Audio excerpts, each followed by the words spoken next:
Ladies and gentlemen, welcome back to another edition of 13 Cards Subject to Change. I am back, Zach, with along with Leroy and Jesse. Jesse is here and partially awake. I mean, I'm physically He's here. physically here. He'll be back in. Mentally, we're still worried I am about it. super excited today because not only with the topics, but it took us a while, but we finally got somebody else from the PWL administration team on the show. Marcus Gold is on the show. Marcus, how are you, sir? Hey, what's going on, guys? How you doing? Fantastic. Pretty So good, glad to pretty good. have you on. I've been looking to get you on for a while here, but schedules are schedules. So Here, I'm gonna try. I'm gonna make this work. Okay, yeah. I'm gonna give him my applause. Okay, yeah. There There we go. Leroy gave you a little applause there that you'll be able to hear when the recording comes out. All right, so Marcus, little background of your history in wrestling. When did you get into this whole crazy sport? I feel like it's a family tradition. I've been watching since I was like basically a small child. My grandma, grandfather, they started watching wrestling, and then everybody else in the family started watching it. It's like a big thing. All right, well, Yeah, WrestleMania. okay. Oh, wow. Yeah, nice. Marcus, of course, is famously known throughout the lounge as not only an administrator, but got a shout-out for his baby girl from the man he calls the GOAT in wrestling, which was from an ROH show that I dipped into. Jay was more than happy to do that video, too. I'm sure. Jay's a pretty good guy. Yeah, so... Marcus, I'm so sorry that you couldn't go see your man Lethal, but, sometimes you miss him. All right, so today on the show, we got a bunch of stuff to talk about. A lot's happened. We're going to start with probably some of the biggest news here. Marcus has been very vocal about some of these cuts that WWE made recently. Yeah. Marcus, you want to start us out there? Any initial thoughts on the cuts? I feel like all the cuts were justified. Okay. I feel like if they're not really using the guys, like it's just best to just let them go elsewhere to, fill up slots elsewhere. Especially Braun. I feel like he hit his peak maybe a year or so ago. I just feel like he was just kind of really hanging around. Yeah, no, I mean, I think the one thing that okay, here's the deal. This is probably the first cut in a while where there were giant names to it, people you'd been seeing a bunch of. I think Alistair was probably one of the most surprising, just because of the situation on SmackDown. Alistair was a monster surprise. Yeah. Because they were just getting ready to do a program with him and Big E for a while. Well, but I think what Marcus is saying here kind of ties into, people have to understand, when COVID first started, everybody always talks about, WWE did this, did that. No, they signed a lot of people to some big contracts that people seem to forget. They released some big name contracts, but they also signed a lot of 5-year deals. WWE's biggest issue, and always been their biggest issue, especially the last 15 years, is that they hoarded too much talent. Right. You cannot sit there and play the game, which I don't know if it's, like I said, I try to delve a lot into Fightful and a lot of other reports. People who do actual reporting get to go talk to people in these companies. We'll talk about that in a second. So I have my little contacts within those reporters that I go and email to all the time. But it's one of those things where when you hoard all that talent like that, to keep them away from, in this case, the one potential competitor in AEW, or hell, even a very much so growing competitor in MLW, which now they've turned into a partner. Right, exactly. It's one of those things where, like, you're gonna cause your own backlash. So here's what I mean by that. So cutting Braun is huge because Braun is everything you would think a WWE company wants, a Vince McMahon wants. Braun was almost, and Marcus, I feel like you said this a while back when he was kind of sorting to come up. He's exactly what Vince always wanted, but he's the modern day Athletic. Was that you, Marcus, if I remember correctly? Yeah, I feel like Braun is like everything you want, but I just feel like, especially with the, PG era, like kind of really watered down. I feel like you can only do so much with certain characters, and Braun is like, how many times can you break something? You know what I mean? Like, okay. Yeah, how many times can you flip over an ambulance? Well, with him, as many times as he wants, I guess. He was a former strongman competitor. Well, and it's interesting because obviously everyone remembers. If you're not a member of the PWL, Derek kind of went on a little bit of a crazy tirade there. In the lounge, that's something we kind of had to corral. I personally messaged Derek and told him to sort of look, folks. Bug is always going to be an instigator. That's just who he is. I mean. Oh wait, what happened between him and Bug now? Oh God, Derek. I haven't been able to get into the PWL for a couple of days. Busy. Derek. Marcus, you were there when it was happening. I saw it after work, but like Bug just apparently went off on Derek, who went off on Vince for all the cuts. He started throwing shade and like all this mean stuff. For some reason, my sports teams got brought into it. I don't know why that was a thing. Yeah, I did see that too. Yeah, it was kind of weird. Not to be mean to you Philly people, which we all know Bug is a transplant in Arizona from Philly. Yeah. Not to be a mean guy, but he's sitting there talking about my Wild. You're a Flyers fan. We ain't got nothing to talk about here right now. Sorry. Your Flyers ain't been relevant since about 2008. About to say it's been like 10 years. It's been a while. Yeah. So, but no. I mean, the interesting thing to me about these cuts was Derek goes crazy. He blames Vince. He gets mad, and then Marcus kind of becomes that guy in the lounge who just points out the one thing that nobody wants to talk about, which is, guys, they weren't doing jack. Yeah, nobody was really doing anything. Yeah. Yeah. So here's like I said, the only name that, and so far when I kind of talk to some of those sources, the only name that might not be permanent at this point is Alistair. But in my opinion, Alistair. Well, okay, Marcus, have you seen the Twitch stream clips from Alistair yet? Yeah. Okay. Yeah. Okay, cool. So So for those of you that don't know, they were all over Facebook. That obviously on Twitch.tv. Yeah. I believe it was through Tia Trinidad. Was it through her Twitch? So no, he always had his own channel. He just didn't use it out of respect for what Vince asked. Right. Yeah. Exactly. Because apparently him and Vince actually do have a great working relationship. Well, but that was the thing. Well, but that was the thing. He has said. And you know what? Honestly, out of all the people that have been released since social media has been a thing, this was probably the most professional thing I had seen. Yeah. Was someone who just stood there and said, "No, if you want to know my opinion, I think my biggest problem is I sat at home for 7 months." Yeah. Which is, understandable. I mean, Marcus, you've been watching all these years. Your grandparents watched. I just watched the Stone Cold documentary on A&E, which is great, by the way. I got to check it out. I'm finally slowly catching up to those. Yeah, Steve said the reason he wanted to be on the road was because somebody else was going to take that spot. Yeah. I mean, look, I don't think Alistair was someone that they didn't know what to do with. I feel like, what do you know? Okay, how are you going to figure out something for someone who was gone for 7 months? That was his number one problem. So here's the thing, though. I don't even think it's so. The rumor is that maybe Vince felt like he didn't know what to do with him, but I don't think this is a Vince thing. So no. Because it seemed like Vince was high on him. Vince is very high on the guy. Apparently, he's a cut that he didn't want to make, but he was a guy that they actually gave a little bit of a raise to recently. Yeah. I like I said, I actually agree with the thought that, because usually when companies are getting ready to make a sale, they make major liquidations. That's what some of these felt like. Now, Ruby Riott, really, to me, I think she probably could have been let go last year when they made all those other cuts. Well, but Ruby, Marcus, you were talking to me about this a while back. Ruby, you thought was going to get cut while she was injured. If you remember that.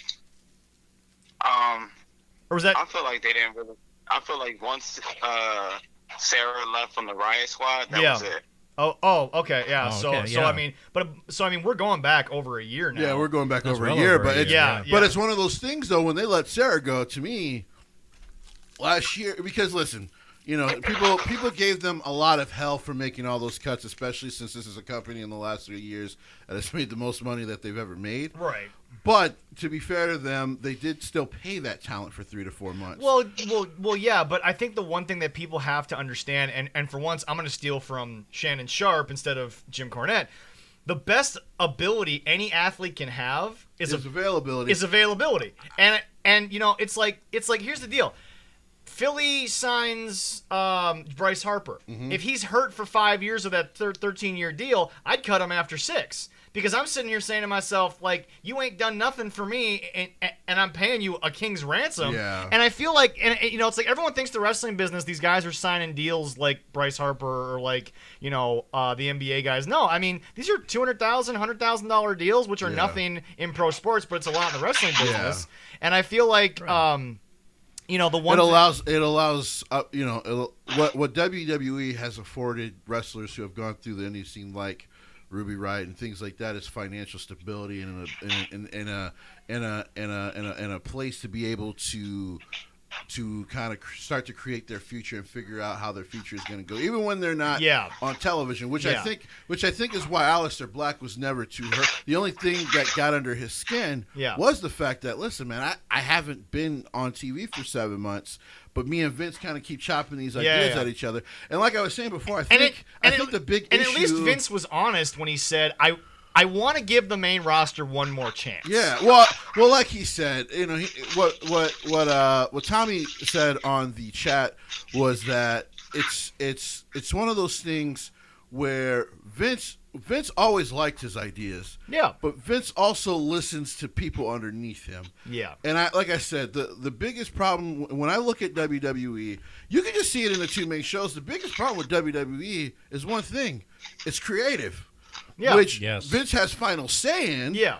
But I think also Vince lately has been saying yes to a lot of things he should have been saying no to. And Aleister didn't even really hate on creative. He didn't even, He didn't even bring them up because he's respectful. Yeah. Like I said, it seems like I'll let you go ahead and speak here in a second, Marcus. One sec, Marcus.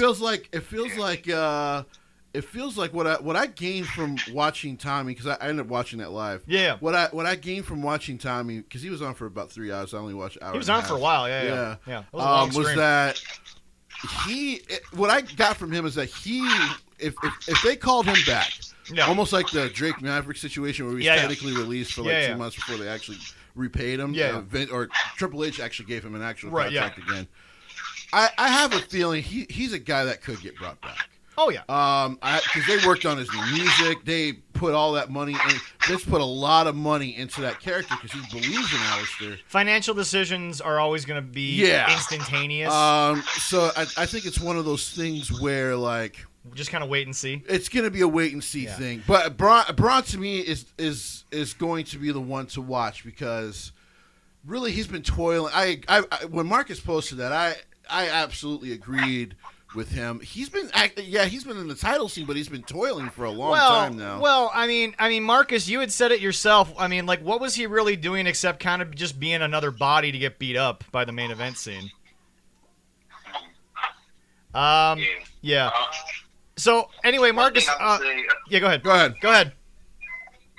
One thing I would say about WWE, the difference between like how it was when we were growing up and how it is now. You got to forget, this is a sensitive generation.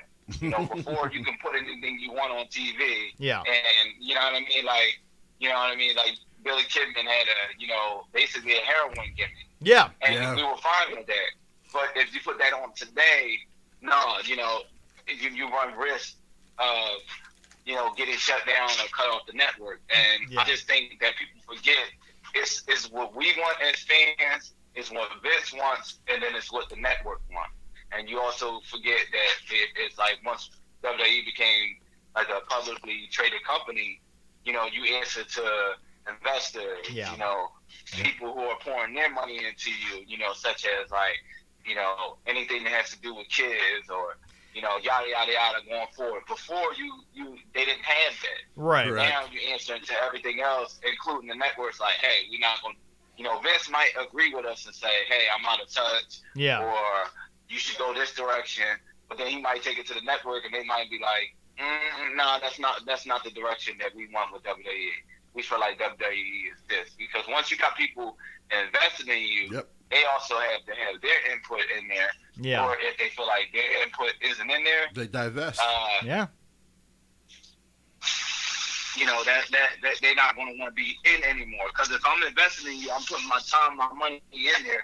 You best believe what I want to be on TV is going to be on there. Yeah. I also, I don't want to say this, but I think it needs to be said. The Be a Star campaign is the worst thing to have if you're a wrestling company.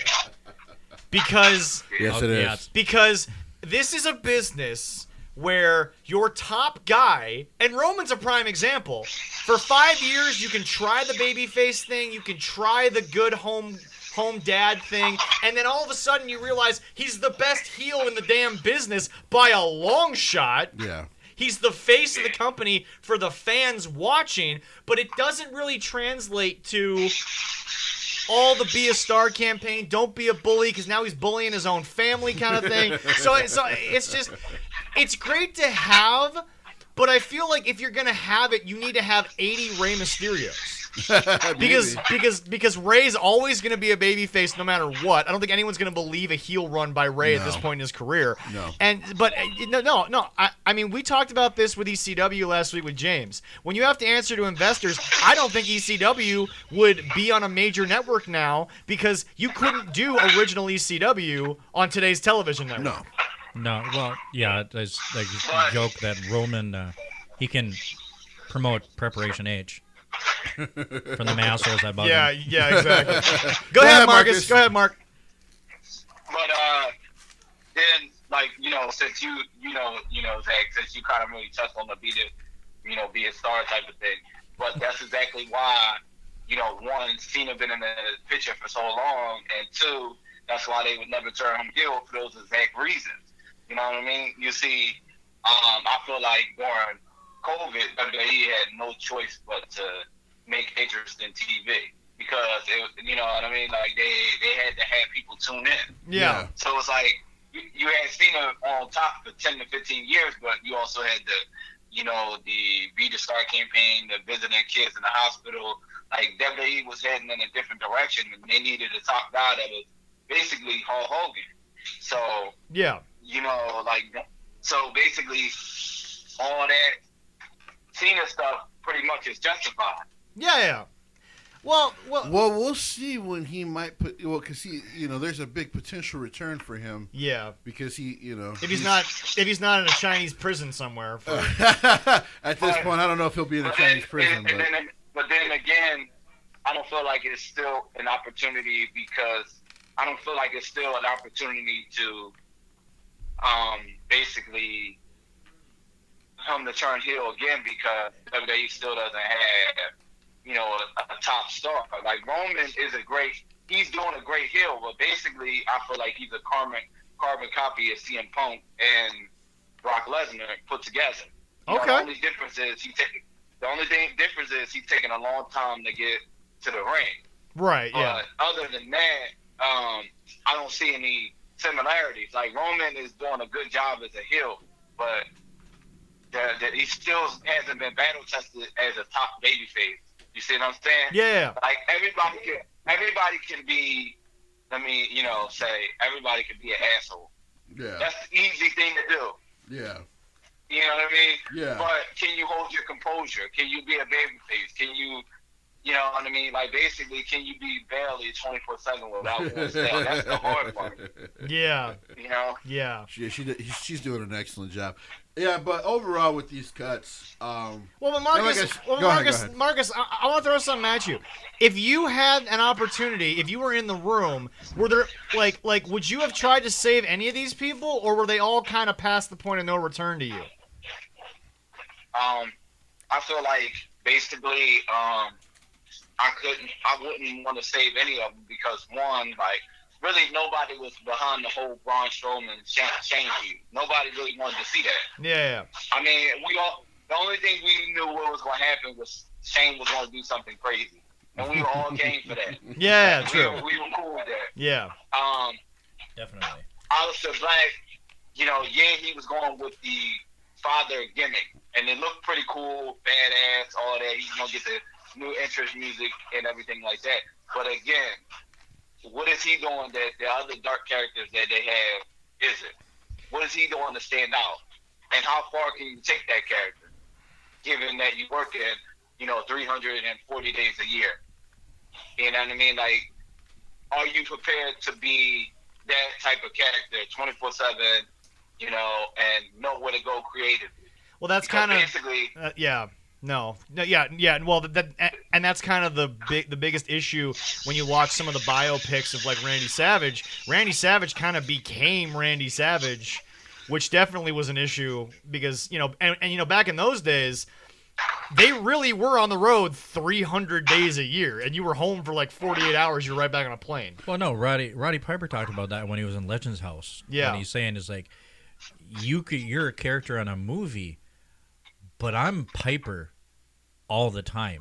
True. When you go out somewhere, you see Roddy Piper. You don't see him as really. You see Hulk Hogan. You don't see him as Terry Bollea. You see him as Hulk Hogan. Right. And that's his life till he dies. Yeah. So, I mean. But there is something I kind of want to throw back at that for you and Marcus. Yeah. The fact that one of and Triple H, of course, took a great dig at it in 2014 with his little heel promo. But to be fair, it's the thing that Jim Cornette hates, but he'll get over it. He grew up in the South. He did all that stuff in Southern wrestling for all those years. Yeah. We live in an age where, kayfabe, that kind of kayfabe is dead. Now, you can get away with it. You can't have New Jack coming out there making white people angry in 2021. Well, here's the thing. You can. You just won't be on TV very long. Yeah. So it's one of those things where, you threw the question, which one of you, to Marcus, which one of these guys would you have saved? For me, it's easy. The only one I would have even attempted to save is Alistair, because I would have told Ruby to leave a year ago. I would have told Ruby, I'm not saying Ruby was, the biggest missed opportunity possible, but Ruby. She was pretty damn close, though. She was close, but again, she had both shoulders, had to get redone. Well, I mean, there was an injury situation. Injuries do happen, but this is a woman that also, so somebody put up her record for the last 5 years. It is. I don't know if that was you, Marcus, or whoever. Put that was that Gene. That was we had Gene go was search Gene for that. that. Yeah. That when she wasn't a tag team wrestler, that just shows they literally never really had anything for her. Oh no! Like I said, I am 100%. And did she also look like someone back in 2019 who just looked like she was over it at that point? Yeah. So she, like I said, she's someone that probably should have, when they were going to do the original cuts, like, hey, can I just be a part of that? Yeah. Because she would have gotten work probably back in Stardom. ROH Women's Wrestling, whatever she wanted to go do. Yeah. But yeah, I just. Alistair is the only one I would have saved if I was in that room, and I'm sure Paul Heyman damn sure would have tried to save. Oh, yeah. Just because. So, Marcus, you brought up the dark characters, and, the biggest one that comes to mind, of course, is The Fiend. Right. Who they've helped to botch at every turn by slowly killing the story behind him that Bray has tried to build. Yeah. But it's as far as the Dark Father, to me. So Tommy threw out the fact that he last year, and they were thinking about doing it. Yeah. He wanted to be in a faction with the Fiend, and he said what him and Vince were talking about is doing not Ministry of Darkness, but Ministry of Darkness light with like cult stuff and things like that. Things you can actually still get away with on television. Things you can still see on television shows. Well, I'm not here to stomp on anyone's beliefs, but Leroy, if you can be one of these crazy evangelistic guys in Texas that have a show every Sunday and be on network television, I'm pretty sure you can do a cult thing on a wrestling show. If people have issues with a thing on a wrestling show, they should be slapped in the head. Well, it's TV. Well, but Marcus pointed it out. I think what's actually hurt modern day wrestling was they tried for so long to keep it a secret. Yeah. That now, all of a sudden, it's this idea that even though yes, it is a TV show, even though yes, we know it's all pretty much predetermined. I'm not going to use the F word, but. I'm going to have to slap you if you do that. Nope, that's fair. But I just feel like people got this weird idea that, oh, it's supposed to be serious. That's why every Karen in America has to call the network and be mad about something. That you take your kid to a Marvel movie. How is this any different? I'm being serious. How is this any different? The only difference is because it's under the idea of a sport versus a movie that is mostly CGI. They say sports entertainment, but people take it so seriously as a sport, but not in the right way. That it's just this thing where it's like, yeah, they still follow athletic commission rules, they still do this, they still do that, but people have this idea that it's supposed to be reality. I'm like, at what point did you think that? Yeah, you take it more serious than we do, and we're the ones talking about it. Well, as a parent, if I could add a point, I think some people forget, and I don't think that they understand this. Yeah. Why so many talent fell when they called up. Yeah. So again, NXT is wrestling. That's pure wrestling. Yeah. You might get a little bit of like entertainment here and there, but that's pure wrestling. That's strictly for the hardcore fans, the Attitude Era fans, like anybody that want to see, somebody do an Iron Man match, 60 minutes, go all the way, get developed, build up. Main roster is entertainment, and if you can't entertain along with wrestling and adapt to that style, you'll never make the main roster. Right. And it's like people say that the main roster is set up to fail. Well, it's not when you got guys like Daniel Bryan or AJ Styles that come in and they can adapt to that style and they can learn how to entertain. Yeah. They also wrestle. Because Daniel Bryan can take a stupid gimmick, but then he can also make it to his nature. So I can't really say like the main roster is setting people up to fail. Because at the end of the day, you also have to understand that it's your job. You come into work and they say, hey, we need you to unload, 20 trucks. Yeah. You're not going to say, you set me up to fail. No. Listen, you're going to go out there, you're going to unload, them 20 trucks. You're going to do what you can. You're going to do, and I feel like a lot of people come up and they don't take what they're given because The Miz is a prime example. Whatever you give him, he's going to knock it out the park. Well, and I mean, the guy tears an ACL and doesn't miss TV. Yeah. Well, he missed 1 week. Well, yeah, I'm pretty sure he's having surgery that week. Though, to be fair, while The Miz is an excellent shout-out, he's also a terrible one because I need him off my television. That gimmick is just, it's obnoxious at this point. But, yeah, like I said, the last thing I'll kind of say on the cuts is like, the only two that really, really shocked me were Braun and Alistair. And I think the reason Braun was was so shocking is because this is a guy you would think is a WWE lifer. If they have nothing for him, they send him home for some months, try to rebuild him in some sort of way, and bring him back. Like he's your prototypical WWE guy. But after the releases, I am actually more convinced than ever that this company is being sold.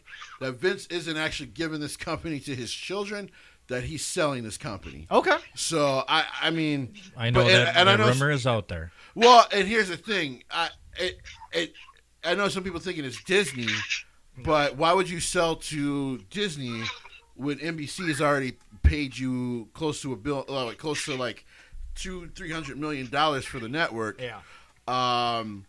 So it'll probably go to NBC, but I like I said, it'll be interesting to see what happens within the next year because I think we'll hear more about that within the next year.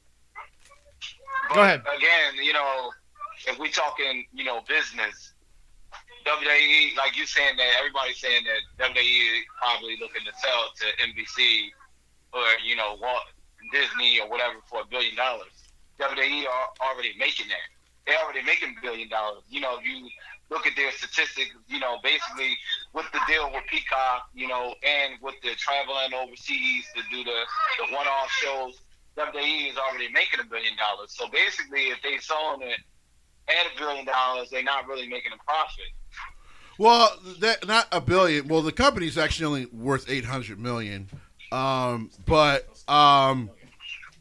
Like I said, I don't know what the price would go for, Marcus, but I actually am a believer in the fact that when you keep freeing up all this money to make your company look more attractive, you're clearly trying to sell it. There's something that everyone's missing in this that we haven't talked about yet. Vince is not the majority owner. No. That's Stephanie. For now, but she's been selling off her shares for the last 6 months. I understand that, but you can sell off. You got Class A stocks, you got Class B stocks. Yeah. You can sell off all those stocks, and eventually slowly buy them back. Like everybody's always saying, they always making the news when they selling the stocks, but they don't tell you that they buying them back at a lower rate. Well, that's just it. Well, that's just it. If Stephanie sells, bring up that point. Yeah, if Stephanie sells, okay, let's just put out some rough numbers here. Mm-hmm. If Stephanie sells her stocks, first of all, okay, this whole insider trading thing is the biggest bunch of bullshit on the planet. Everyone does it. Everyone's got a guy. If Stephanie sells her stock shares at 50 because her guy says, there's about to be a weird, because I hate to say it, Donald Trump made the market go up and down because he wouldn't stop shitting out of his own mouth. Everyone thinks he helped the stock market. No. Every time he spoke, the stock market was not exactly happy that he spoke. Yes. Neither was anybody else. But dropped like 7 to 8%. Yeah. So Clorox got a big boost when he said, "Put Clorox in your veins." Clorox was smart to do that. But no. It's like what Marcus is saying is that you can sell a stock at $50. But then let's say 2 weeks later, this thing happens, your guy was right, and now all of a sudden it's a $40 stock. If you buy them back for $40, you made $10 that's still in your bank account, and you've got the stock back, which again is probably going to fluctuate when a Big 5 pay-per-view comes. Correct. So, I mean, when, Stephanie sells her shares, Stephanie could get those things back, when the market settles down. So like what Marcus is saying is she's still the majority owner, the principal owner, but just because she sells 1 week, like he said, they report that she sells, but why would they report that she bought more stocks? That's not interesting news. This is back to Alistair's whole thing that negativity sells. Oh, yeah. But overall, though... They want you to believe Go ahead. Want you to believe that WWE is selling the company. Which would almost make the stock more valuable. I hate to say it, but definitely, yeah. That's a stock tip. So here's a little nugget of information for everyone. So she is technically, by a small percentage point, the principal owner. Yes. Because Triple H actually never owned as much stock as we thought he did. No. Which I thought was when I found that out. He doesn't need to. The wife's taking care of that. Yeah, why not? Tom Brady, and Triple H don't have to work. But I wish I could do that. So overall, when she's been approached you gotta find a good woman. She's been approached about a better the future of the company, what happens when Vince decides, if he decides to finally step down, which of course Vince will die. I'm about to say office. her original joke was like he'll probably die in his office before he actually ever steps down. He's going to die in that office. He's going to die before he's going to die in that office. But the only reason, so the big reason that this has actually started to come up and why you'll actually see now more, not just wrestling sites talk about it, but business sites talk about it and business news sites talk about it, is because she said that there is a chance that she may step away from the company in 5 years. So now you're talking if both of those McMahons are gone, and Linda really doesn't have much stock in the company anymore anyway, because she's playing politician in the Northeast. Yeah. Not very good anyway, but she's a politician in the Northeast. Yeah. Then that's why this has come up. Because it's like, well, then who the hell's running the company? Triple H doesn't really own much of anything in the company. Well, they do have a board of directors. Yes, they do. And if she can step away from the company without losing that control, they can still do stuff. Which is true, but I mean, when she's talking about stepping away to be more of a, to be there for her kids a little bit more. Yeah. Because think about it, her, while they haven't been on the road, her and Triple H are constantly busy. Oh, yeah. They're not around their children at all. No. So, I think she just wants to change it because that's the way she was when she grew up with her dad was like that. So, she, as a parent, You know, Yeah. You want to be there as much as possible, for your kids. I mean, it sounds like Marcus is busy with his kids out there. And, he wants to be there for his kids as much as possible. Marcus in the last year has been taking his girl to a lot of things. I know. She's adorable. It's a different lifestyle. Oh, yeah. Adorable little girl. Sounds like she's trying to join us a little bit there too. I feel like everybody says you should have a boy. I feel like having a girl is like kind of really the best thing for a guy. So like if you have daughters, like I feel like it'll open you up a little bit and expand your, horizon a little bit. Yeah. With the boy, you like, my legacy is gonna be like fulfilled. But with a girl, they'll take your legacy much more serious. Yeah. Like every time I see my daughter, she's happy to see me. Yeah. My brother, he has a son. He like, when your son get older, he like, that's my dad, but your daughter will love you for the rest of your life. Right? Carry on your legacy. Might even kill for you, at some point, down the road. Yeah. If a woman does you wrong. Right. Yeah. No, I do agree with you, Marcus. I got 2 sons and 2 girls, and my 2 girls. I got a soon-to-be 16-year-old that just started getting 2 jobs. So proud of her. And my little 6-year-old, my little princess. I've never seen so many princess movies and unicorn stuff because of her. I love it to death. You're watching Raya I would not change it. Well, you're watching Raya the Last Dragon after we turn off the podcast. Yes, I just bought that. My daughter was so happy about that. Yeah. All right. I'll let you know how good that is. But so like I said, as we come off this subject, it'll be interesting to see what happens. We'll just have to watch the next year. Yes, because definitely. there's probably some more cuts coming in the next 6 months. Well, they said they probably would. So. All right, so Marcus, we're gonna go ahead. I also feel like the cuts are like, again, like if you're not using these guys, let these guys go elsewhere. I mean, I'm not saying everybody should go to AEW. But it's other companies out there that can use like Impact. They can use a guy like Braun Strowman. I think I agree. I've some people were talking about it. Yeah, go ahead. Can go, like every other company could use these guys except for WWE because it's like you have 2 shows, one that's 3 hours, one that's 2 hours, and again, how like. You got probably 50 to 100 writers, maybe. Let's just estimate that. How? Which they probably should get rid of half of them. How can you give that much time and attention to every single person on the roster and try to develop them fully each week? And even I think AEW, if they're not seeing that now, they're going to be seeing that long term because, at the end of the day, how much time and energy can you put into everybody? Somebody's going to be missed. Yeah. You know what, Marcus? I think you just set us up for a transition because let's get into that, guys. Are we going to talk about our favorite promotion? Let's Spot Monkey Do you mind Wrestling? if I set up the transition today? Hold on one sec. Marcus, I don't know if you're familiar, but we're going to try to move into, I guess, our favorite promotion down there in Jacksonville. Did you watch Double for Nothing? Spot Monkey? Did you say Double for Nothing? Yeah, I watched Double or Nothing. It was basically for nothing. I mean, That's about right. I feel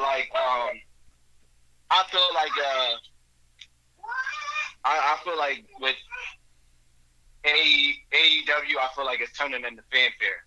Like it's like, oh, okay, like we're bringing this guy because the fans want us to, or you know what I mean? Like I feel like almost every storyline has kind of rewritten something from the Ruthless Aggression era or the Attitude era. Unless you're Cody. I'm not saying unless you're Cody, because then you're writing stuff back from Georgia Championship Wrestling. But that's nor here nor there. I don't mind like Cody trying to fill his dad's shoes because that'll never happen. Dusty was not a transitional character. No, he was a generational character.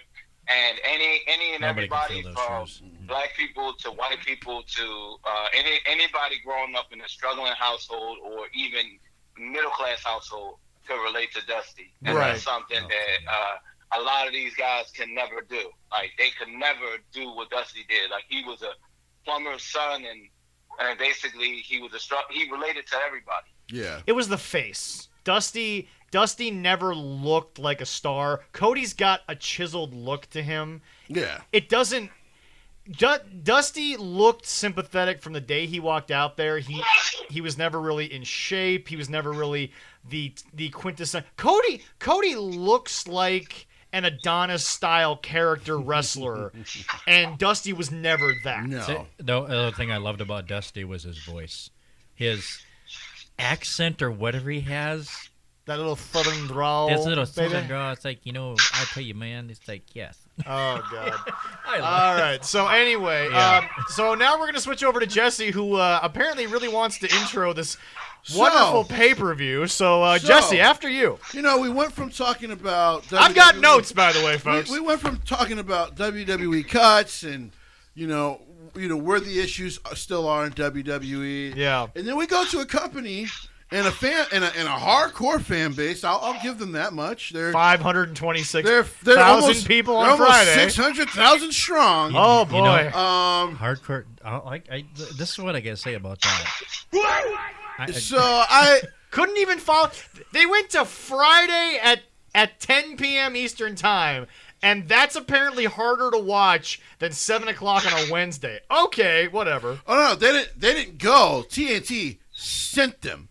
Because basketball draws way more. No, I'm saying viewers. the fans, their own fans couldn't join them on this journey. They didn't know how to transition. So let me get into not only this pay-per-view but AEW. Speaking of which, folks, once again, I did not pay $50. I just waited until Monday morning when it was on YouTube because once again, I ain't paying $50 for this shit. That's not happening. Free YouTube. I paid $15 on Fight TV. That's all they deserve from me. Yes. Tony should have given you a $5 coupon for the popcorn fart ring match. So here's the thing. So when Braun got released recently, people said, "Well, I mean, as much junk that he talked about AEW, at least they would use him better." So can you please mention the first match on this card? Gage versus Page. So you have. Are we skipping Serena Deeb versus Riho? Because it wasn't on the actual show. Oh, okay. So Brian Cage. One of the biggest names you signed from Impact. Yes. A guy who, like I said, I don't always. And mind you, not to interrupt you, but Marcus, by the way, for those people listening that doesn't realize, Marcus has been on the Impact bandwagon for years. He's been that guy that said, y'all are just sleeping on this company. Impact has been one of the best wrestling companies of the last 3 years. It's been incredible. They've been good, yes. They're steady. So you got Brian Cage, who, like I said, I don't always agree with his get my SN mentality, but he is one of the most entertaining and one of the best wrestlers not in WWE. You got this guy who can be your champion, who could be a legitimate main eventer. What has this man done since losing to, I believe, Jon Moxley?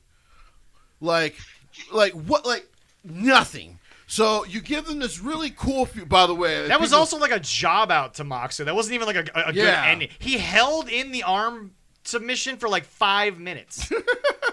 That was one of the most Okay, Marcus, not to shit on your company here, Impact, but back when they were TNA and they were on Fox, when Vince Russo was kind of booking this stuff, they had some bad endings. They had some really anticlimactic endings that and that was a lot of the bookings issues back then. Yeah. That's what happens when you get Vince Russo and Hulk Do you remember Hogan those days, Marcus? Yeah. It was really, really hard to defend that. I feel like with the mistake of AEW is I'm not mad that it's another wrestling company in town. No, it's always of course not. It's all. I feel like if another wrestling company is around, it's good for everyone involved. Yes. I feel like they're an exact carbon copy of WCW 2000. And I feel like they're recreating old storylines. We've been saying that for a year on this show. And Booker T has too.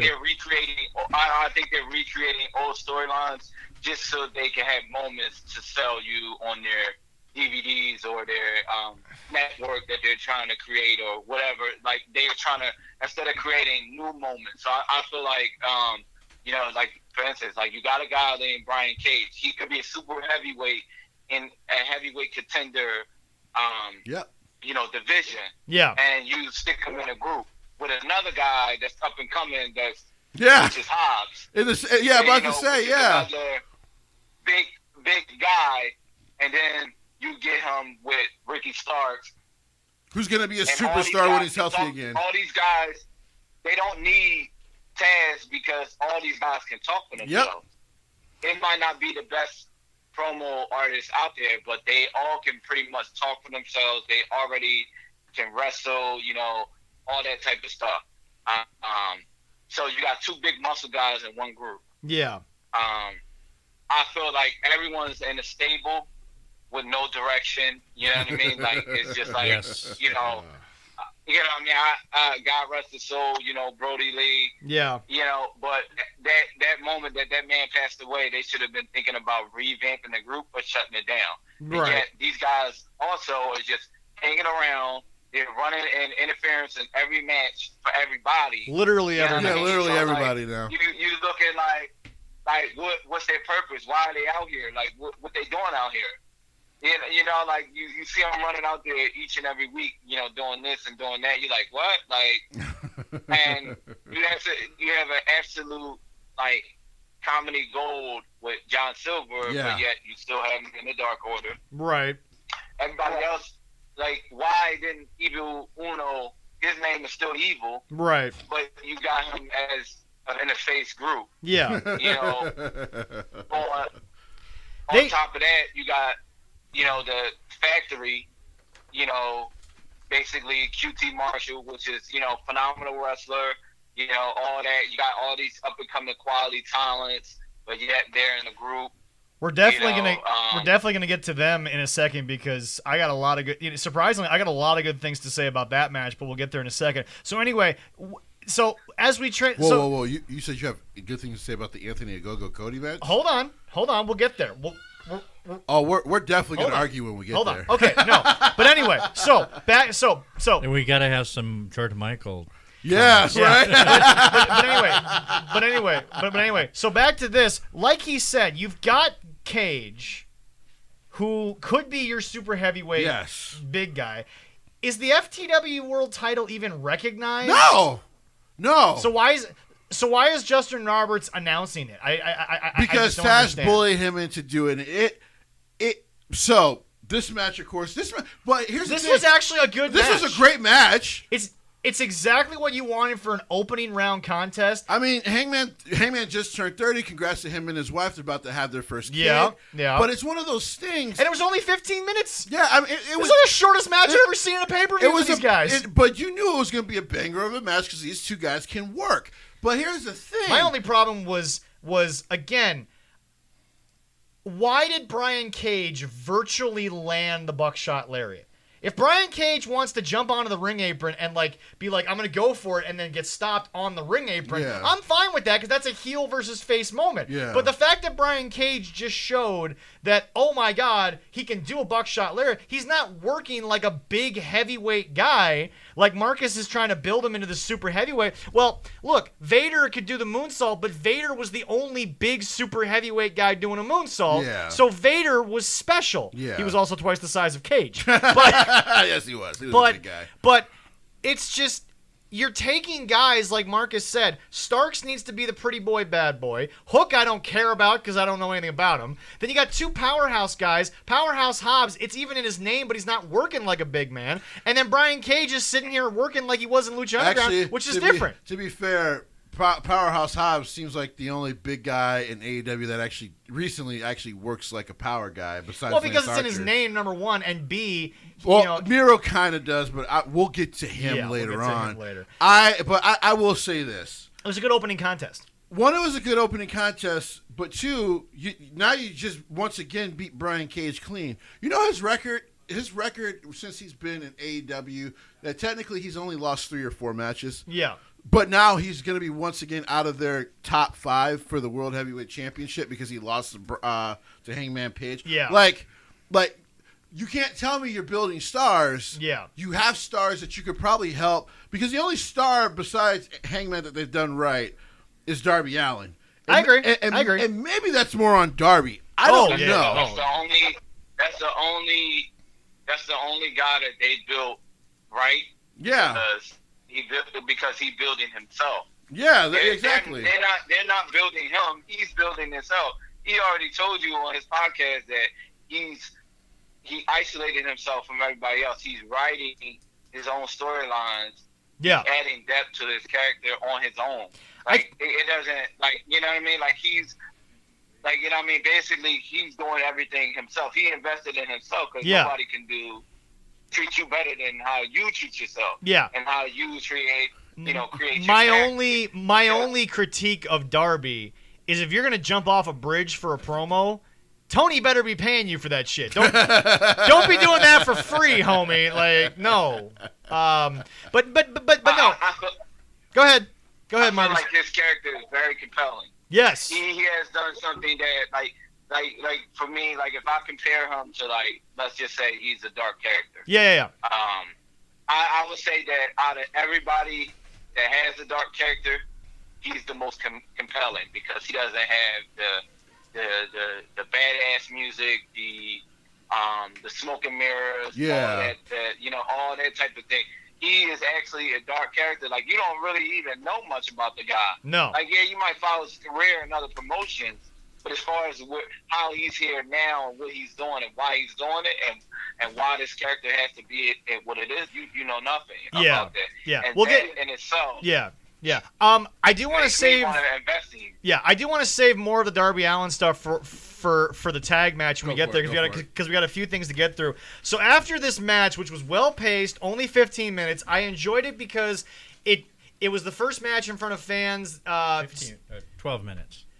It was under 15, is what I'm saying. It was about 15 minutes. But anyway, but then we go from that, and then we go into a genius move by them, but a really shitty way to do it. The Bucks got a virgin crowd so they could get all their stuff in, so that everybody was going to be hyped for it, blah, blah, blah. Mm-hmm. But your supposed World Tag Team Championships was the second match on the card. So I'm going to let you guys, including Marcus. By the way, 23 and a half minutes. Yeah. So the Bucks. Well, that's a 2-minute intro, I think. I don't care. Well, first of all, folks. It's something like that. Well, John Moxley walks to the ring for 2 minutes. Okay. First and foremost, I want to say this. What in the hell are we...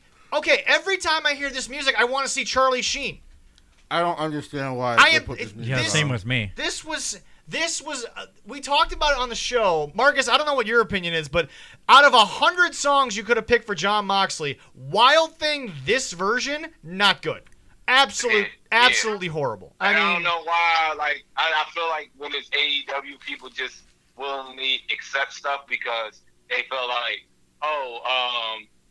the wrestler had a hand in picking that song. So it's like, they had more freedom over there. So, AEW is giving the wrestler kind of really the more freedom. And you're like, not like Wild Thing. Like, come on, like, really, like, no one has ever requested that song. No one has ever went to a party and said, put on Wild Thing. You know what I mean? Like, well, I maybe. just feel like it's a very stupid song for a wrestler's entrance. It worked one time. Yeah. And they should have left it at that. Secondly, I feel like God. I've never really been big on the Bucks because I just feel like they're the Rockers, carbon copy of the Rockers.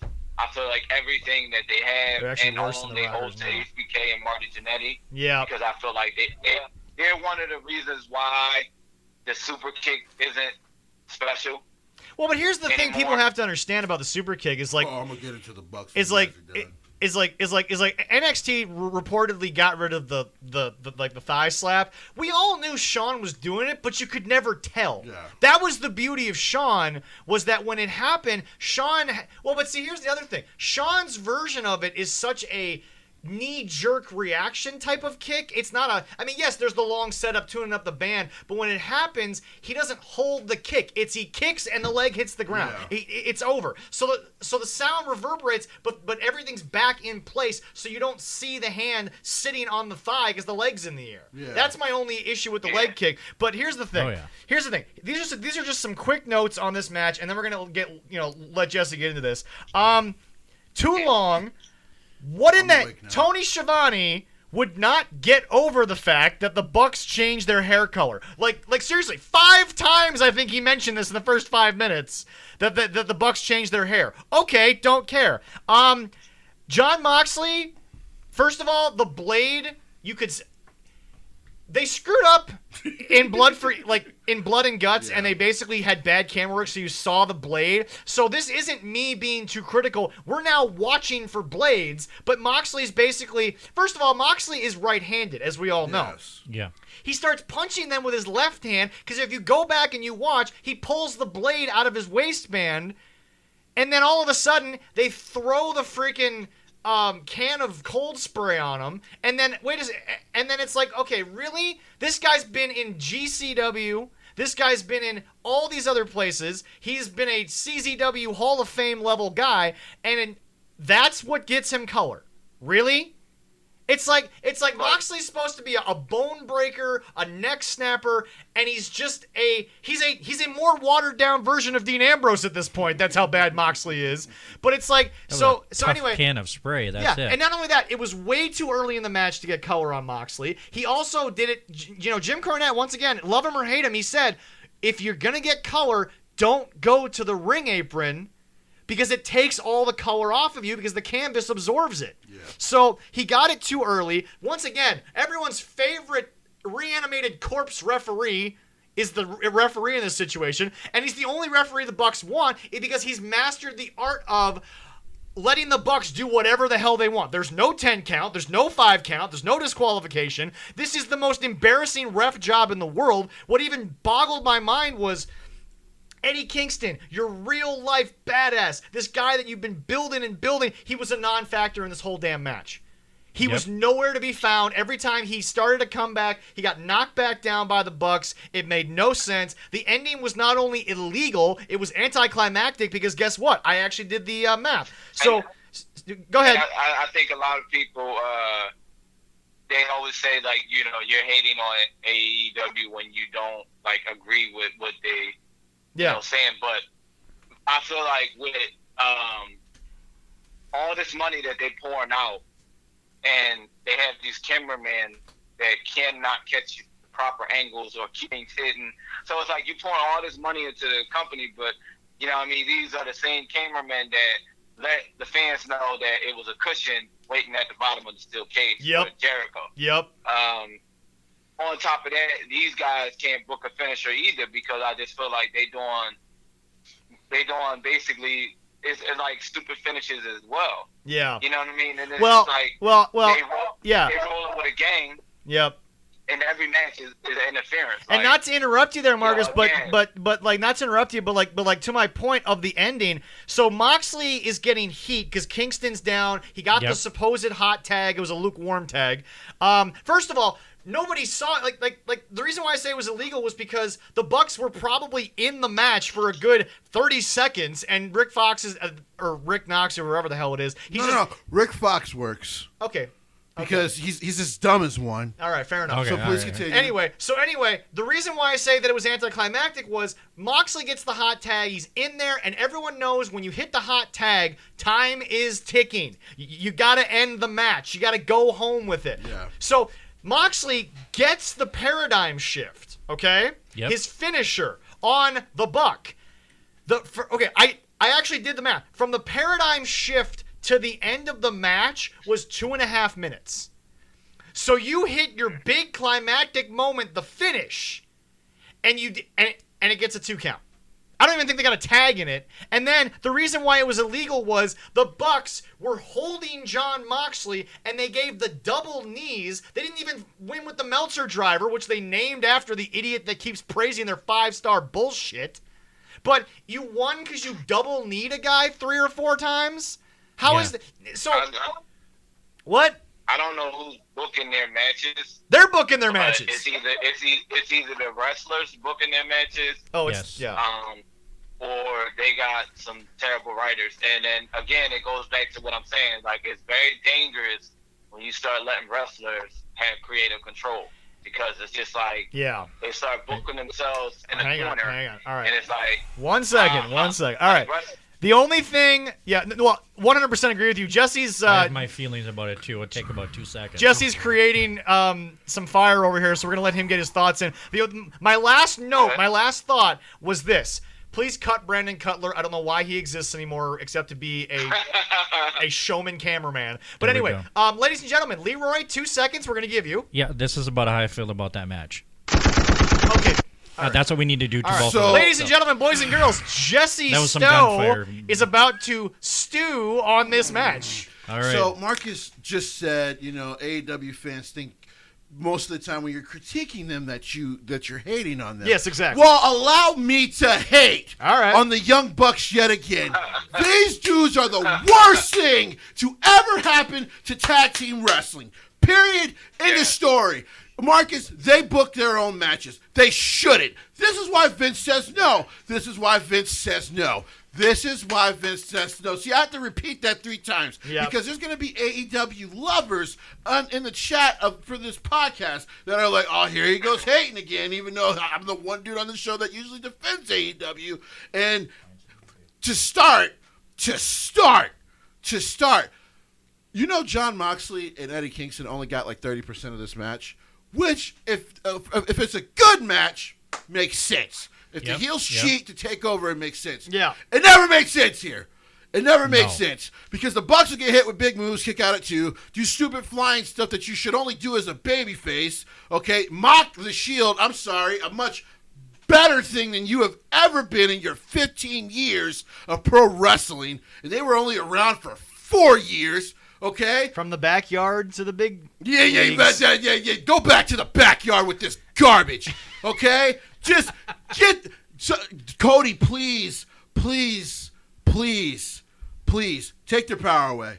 Take their power away. I don't care if they're I don't care if they're your friends. You and Tony need to go to them.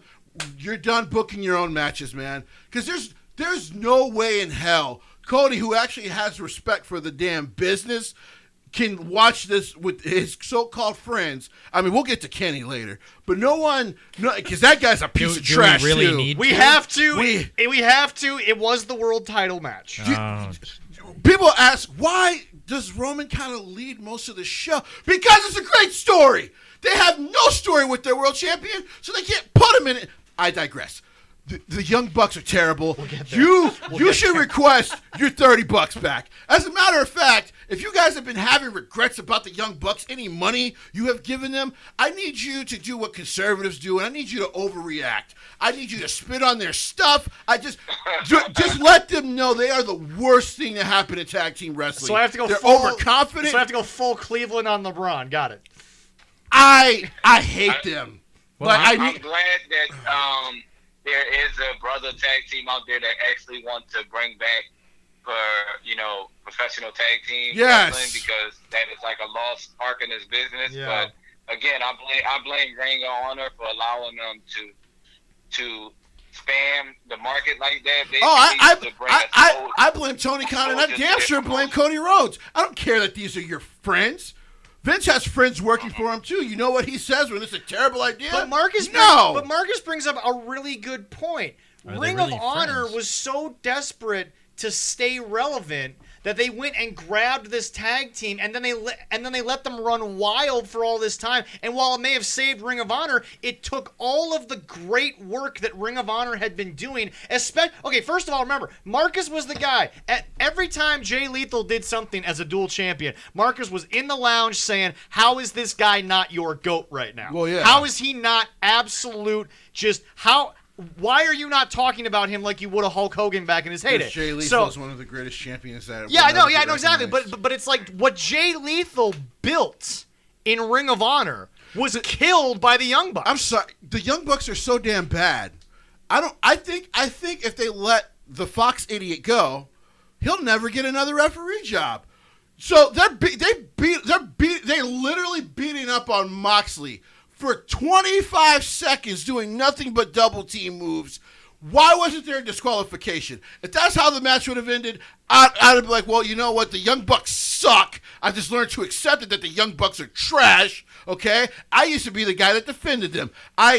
Jim Cornette, I am sorry. I am sorry. You smelt this garbage a mile away. Like it's just like the combo. I'm sick of like they are one of the few people that ushered in the combo moves. Like you doing a power bomb, flex, and then somebody jumping off the rope, and then somebody kicking out. Like I'm like, what?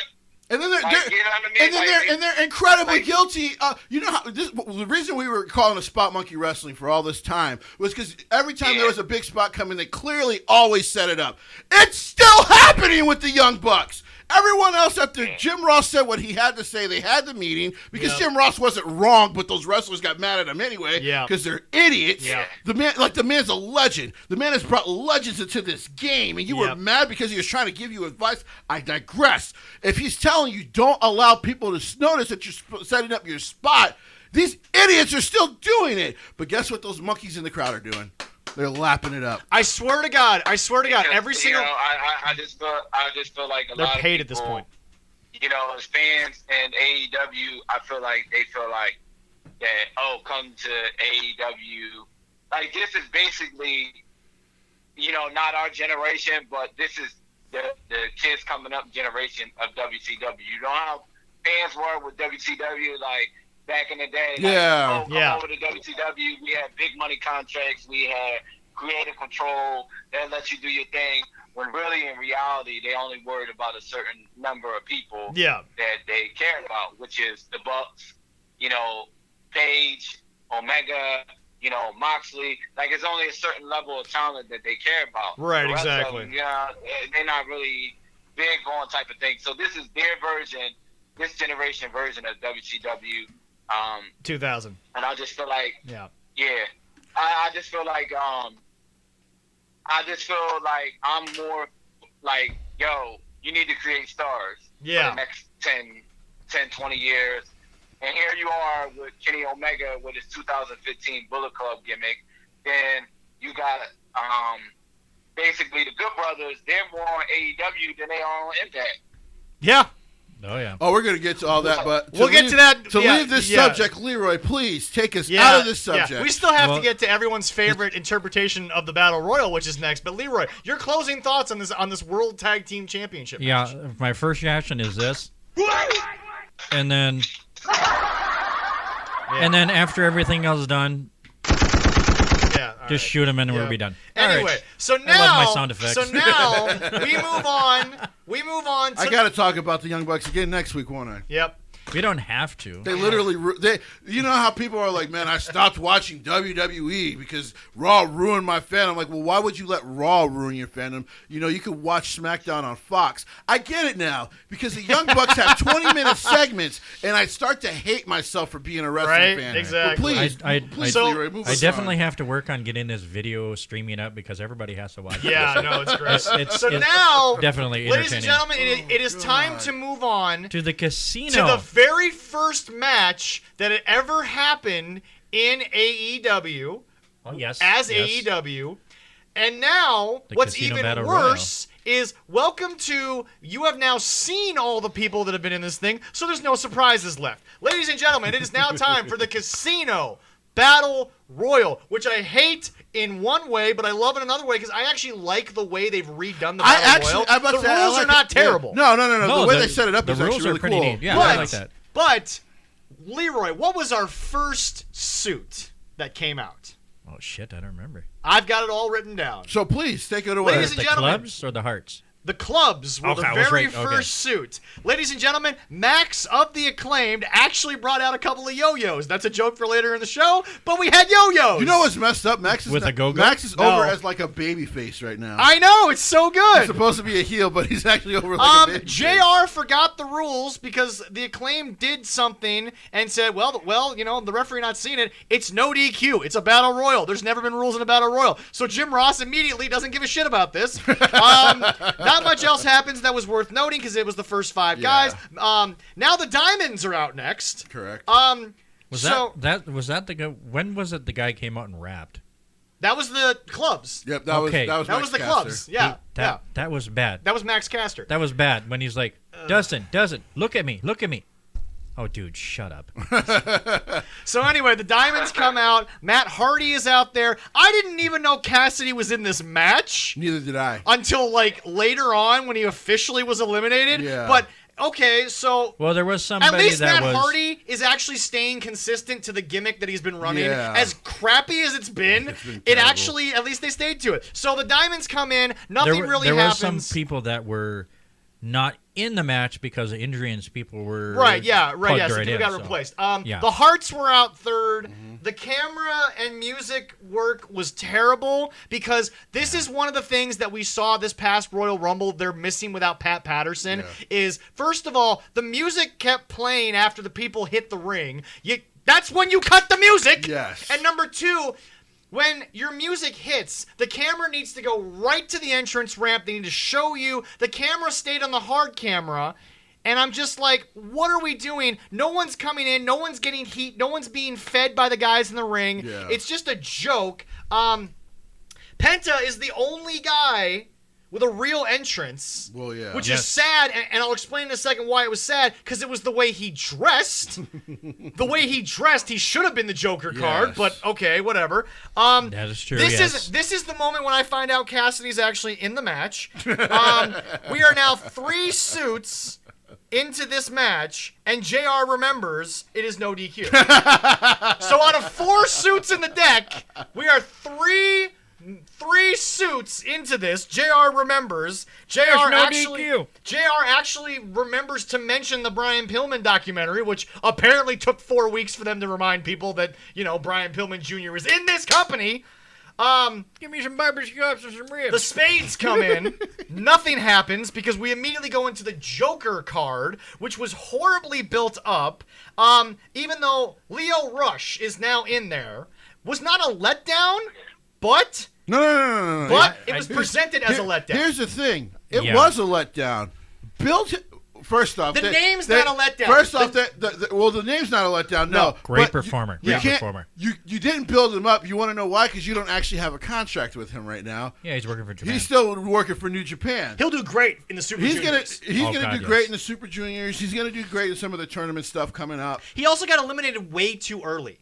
He basically came in, did like I said about the Joker card, it was a joke.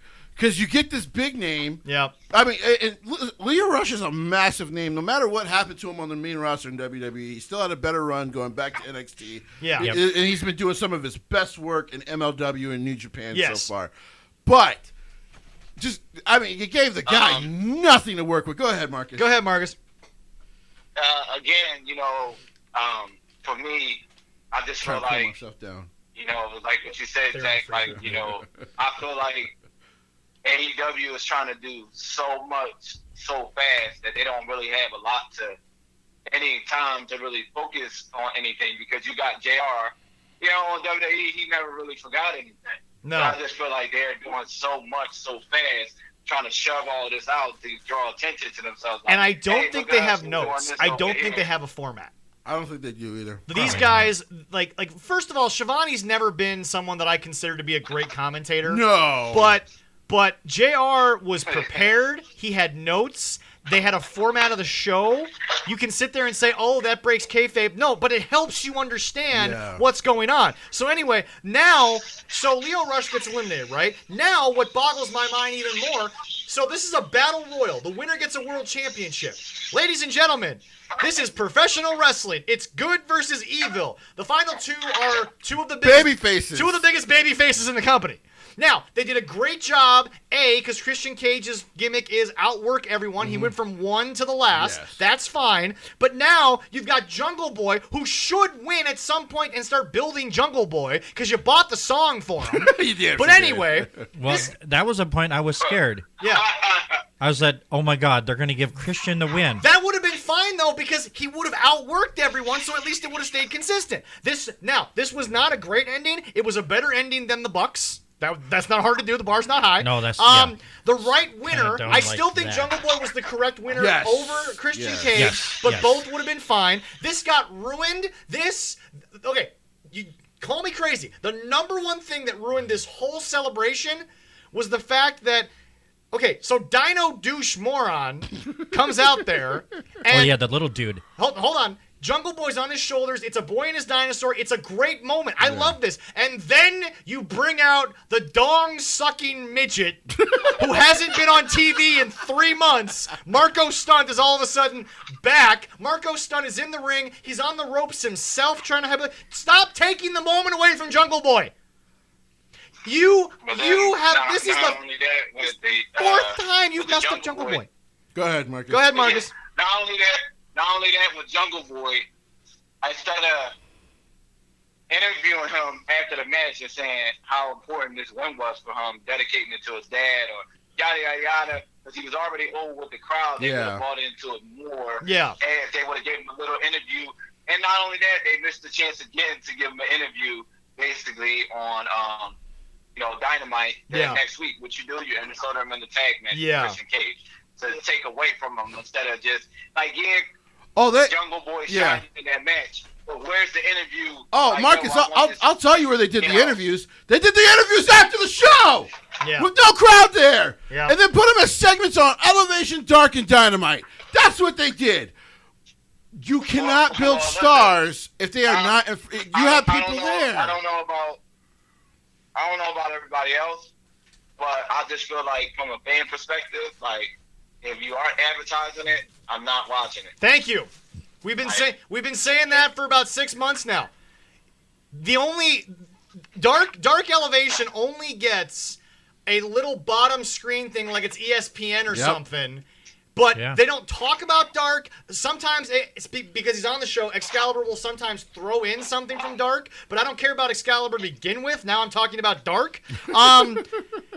Anyway, no, Marco Stunt ruined this because, once again, every time you see Marco Stunt, you look at him, he is an eyesore because he doesn't fit with the dinosaur or he doesn't fit with the boy and his dinosaur. If you want to do Boy and His Dinosaur, I don't care, because Jungle Boy fits that. Yeah. But you're giving me Marco Stunt, who's not, and not that I want to see it, he's not in a loincloth, he's not looking like he's from the jungle, he's just wearing his hat backwards, and he's looking like a damn midget, because he is one. Here's the thing, though. Go, man. This match has never been good. AEW trying to do too much with everybody, putting everybody together willingly or unwillingly. Vince McMahon would have cut Marco Stunt after that photo. Marco Stunt after that photo would have been cut 5 minutes before Marco Stunt knew about the photo. I mean, they still do employ the bad boy, so we'll get to that later. Yeah. Go ahead, Marcus. The more I watch AEW and see all their errors and faults, and basically I take into that account, but then I take it also to when Hogan joined TNA. Yep. It starts to makes me more side with Vince about why he is not doing this and why he doesn't do that. Yeah. Because the man been doing this well over 50 years, however long he's been in the business, and he can see stuff that we can't. So again, I'm starting to see why. Yep. With AEW, why you can't do all that, because there are just so much wrong with AEW and very little right with AEW. Yep. You know what I mean? Yep. It's, I am a fan of tag team wrestling. Yep. And I definitely believe that tag team wrestling should come back. But anytime you don't interview a man after winning a battle royal or not even trying to capitalize on that momentum, you're doing something wrong. Yep. You're doing something wrong. And 100%. They booked the match. 2 weeks he's going to have a match. Yeah, the match was booked on the pay-per-view. What are we doing? It's like, wait till the next pay-per-view. Kenny Omega. Because here's the thing, because they're clearly not going to put the title on Jungle Boy. No, they're not. So they don't care. They're going to put it on Dynamite because they don't care. And now, ladies and gentlemen, I came up with this myself. So every match up until now has had a special thing to it. The opening match was basically Page versus Cage. That's what you could call it. Then there was the World Tag Team title match. Then it was the Casino Battle Royal. Just for Jesse here, I decided that our next match needed a fancy little name to be coming out. Ladies and gentlemen, this next match is Wham! Oh, God. Anthony, wake me up before you would go. All right, I told you were going to get buried. Here's the deal, folks. Here's the deal, folks. I can't believe this. I called this. I called you this. You did. Hold on before you get into it. Oh my God. Anthony, wake me up before you go. I'm actually going to give him some credit, and here's why. Anthony, holy shit, you can actually go a little bit. He can actually wrestle. Yes. First of all, here's my notes. The very first note: USA versus UK. Why? Don't know. Anthony Ogogo is now Jim Cornette's favorite person in AEW because here's the deal. He actually sold an injury. He actually sold for Cody. He knew where to go. The gut shot early was good, but the problem is that you already took him out with it, so having it early doesn't make any sense. And here's the deal. The match wasn't bad, but here's the deal. Cody wins with a gringo cutter. Cop killer if you were in ROH. Yeah, that's what that move was. That was a vertebreaker. Vertebreaker, but he doesn't win with the crossroads. That's his finisher. But then, go ahead. Then here go my problem. Yeah. They messed up with Anthony. Wake me before you go. Yep. He's already a baby face. Yep. And you don't want to know why? Because they put him out there. Hey, this guy's blind in 70% of his eye. Yeah. You know what fans are saying? You know what? I'm getting behind this man 100%. If he out there fighting halfway blind, he deserves my support. I'm gonna let you guys continue before. No. Marcus's point is why I got so pissed at this match. I have said, Anthony, you can actually a go. He impressed me. I actually thought for only about 4 televised matches, this was good. I was impressed. But Jesse has been on this match from the get-go, and he said on our show that Cody was not going to do the job. So Jesse was right, and Jesse deserves this time. So Jesse, your thoughts on the United States versus England, I guess. I don't know. So, Marcus, do you remember, because I know Zach remembers this, you've been lucky, Leroy, to just be like, I really don't want to watch AEW. Do you remember when Cody decided? Yeah. Do you remember when Cody decided to take a sledgehammer and break the chair that looked like Triple H's chair? Yeah. Yeah. Then why has he become Triple H from like 2004? So you build up talent just to put him into the ground. You know, Marcus hit it right on the head, and this is why I said, I'm like, he's not going to do it. He's going to beat this kid clean, and it's not going to matter all the work that they put into him. So you literally built this kid.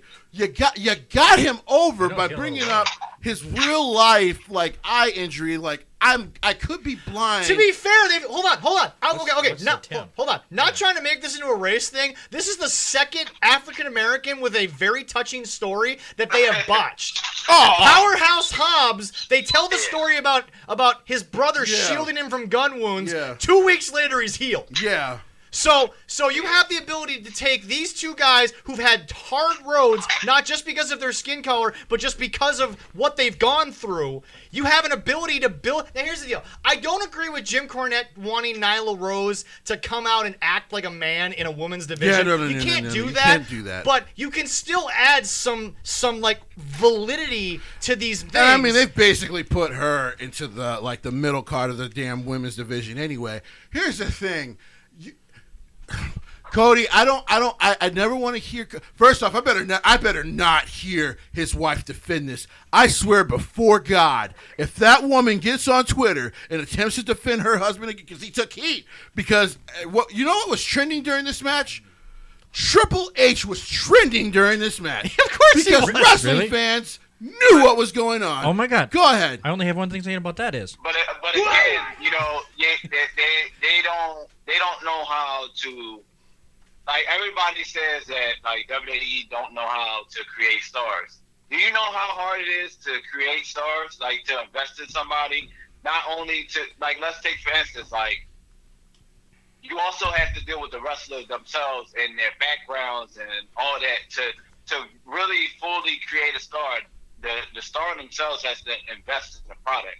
The booking has to be correct. You know what I mean? Like, I just feel like with Anthony, wake me up before you go, you know what I mean? Like, again, once they said he was blind 70%, I'm like, you know what? Maybe what happened during the match. You know what? Maybe what happened during the match, Marcus, was maybe he lost because he got the jitterbug. You know, he put the boom boom. He put the boom boom into Cody's heart by hitting him in the stomach. And you know, he found his love in the dark, and he got the jitterbug into his brain. And then Cody went a bang bang bang till he pinned him for 3. Like I feel like that was. Go ahead. Oh I feel like that match, that could have been right there. That would have been the moment, the time to turn Cody Rhodes heel. Yeah. Ladies and gentlemen, 13 card subject change. Would like to send out a special shout out to Andrew Ridgely. Hit him right in the blind spot of his eye. Yep. And Cody could have went heel right there. Yep. And that would have loud crowd. That would have sold everything. It would have been like a big deal. You would have put Anthony over. You would have put the whole Nightmare the factory over. Basically, that's the other guy. QT could have came out there next week and said, hey, you know what I mean? We all know Cody Rhodes was like this all along. Yeah. I feel like when people say like Cody Rhodes is like Triple H, I feel like Triple H got a lot of guys over. He did. Regardless of whether he got a lot of guys over. Would Shelton Benjamin, quote unquote, reign of terror? Yeah. Like, he got a lot of guys over. Would Shelton Benjamin's career really be where it is without that one night of it's all about the Benjamin? Well, what it was it was a really good, like, it was a 2-month feud, but it was a good feud that got a kid, you know, to be Intercontinental Champion when he was done with Triple H. So, okay, just a quick note, folks. If you go to our Facebook page, 13 Card Subject Change Podcast, you'll see that shortly after this match, I posted a picture that had Thor from Thor Ragnarok in it, and basically it's a simple photo that just says, Cody Rhodes beating up a visually impaired minority immigrant who came to America for a better life, because that's what heroes do. It was so... And by the way, I think this is the first time in wrestling history, and Jim Cornette pointed this out, has a wrestler ever been announced as a father-to-be? Why do we have to know about this baby? Why do we have to I care? missed that. Did Justin say that? Justin Roberts said... He's trying to sell you on how great of a person he is, but in reality, you know what I mean? Like, is he really helping those guys that he's battling?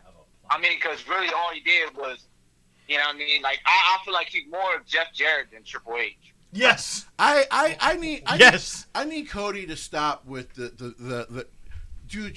The reason you got over after you were cut from WWE is because you embraced the fact that, unlike your father, you had a pretty face, you grew up wealthy, like. It's hard for people to kind of get behind you, besides the fact that the American Nightmare gimmick was literally a 180 from his dad. But the problem is, now that he's got TV, he wants to be his dad. But stop doing that. I agree. And to be honest, the babyface stuff has to end. Because now you're hurting the talent that you keep trying to build. Like, you've been working on a lot of this young talent. So the whole reason that they decided to... Go ahead real quick. And again, you know what I mean? All right, you beat, Anthony Gogo. Where does Anthony go from here?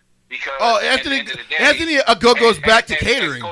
It's Cody Rhodes. You're doing TV shows. You're doing movies. Why couldn't you put that man over and then go away for a little bit and then come back? Because Anthony must go back to commentary probably. He needs the tea and crumpets to wake him up.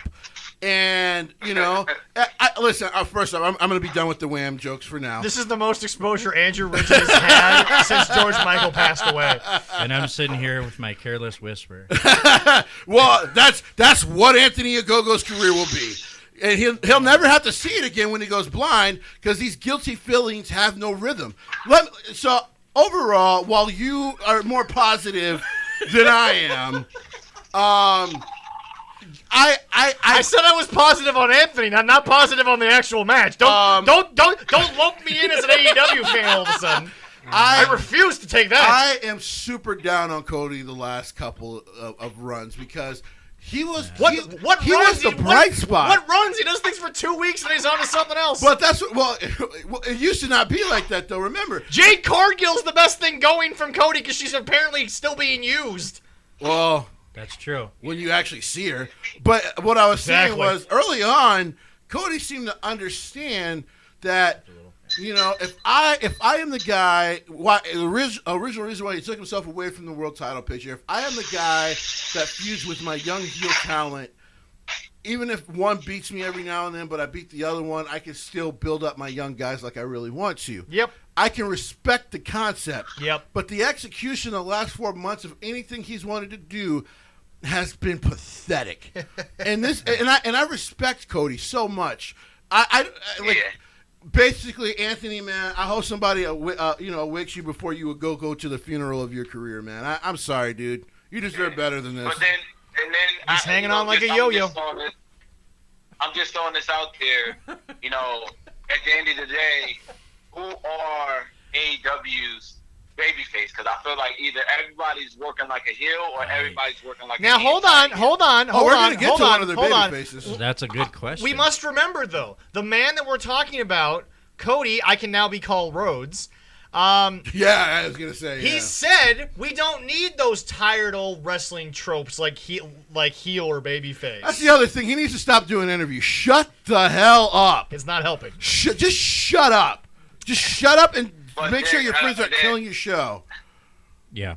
Go ahead. You're good. At the end of the day, what worked in wrestling has always worked in wrestling. Yeah. You need a good guy. You need a bad guy. You can't have two bad guys going against each other because no one will care if they killed each other. Exactly. You can have two good guys working together, dividing the fans. That'll work. It's interesting that Marcus says that. Not to cut Marcus off, but he says something that we need for a nice segue into our next match. Ladies and gentlemen, the TNT championship was on next. TNT TBS championship? I don't know.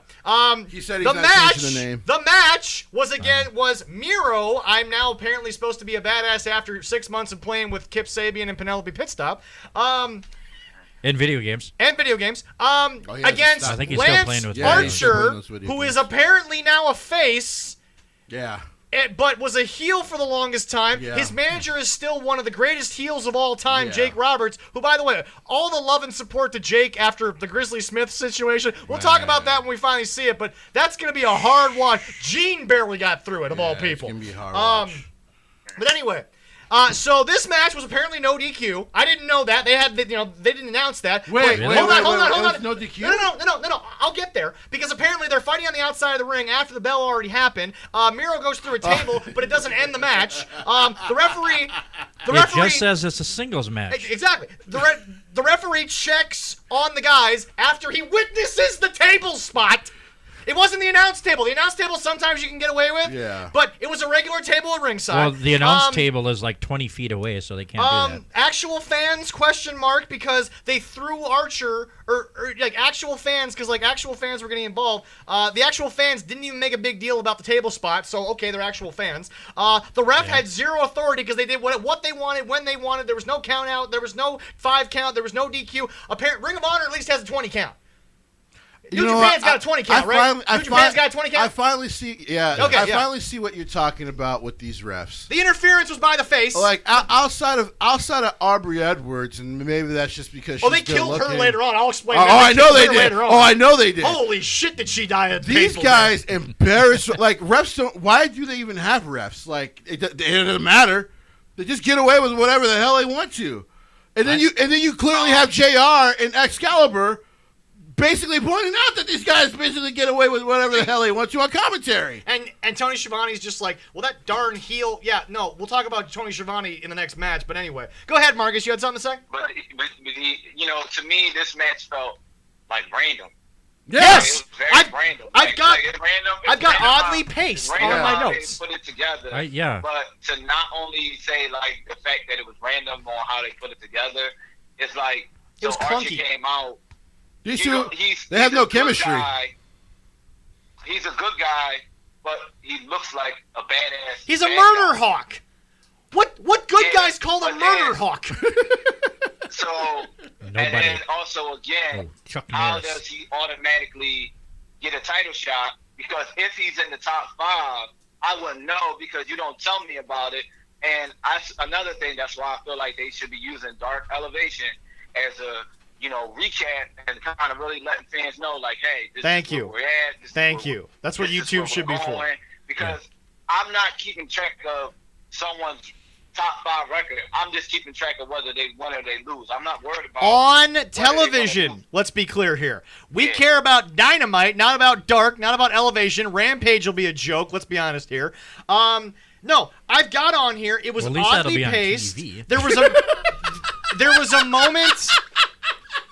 There was a moment. It's true, though. Yeah, no, it's true. Fair. There was a moment where like I've gotten written down here, lost consciousness almost instantaneously. That like one of them ended up on the ground. He was unconscious after like 5 seconds of a hold or something. Oh, I thought that you were talking about yourself there for a second. I almost did too. Nope.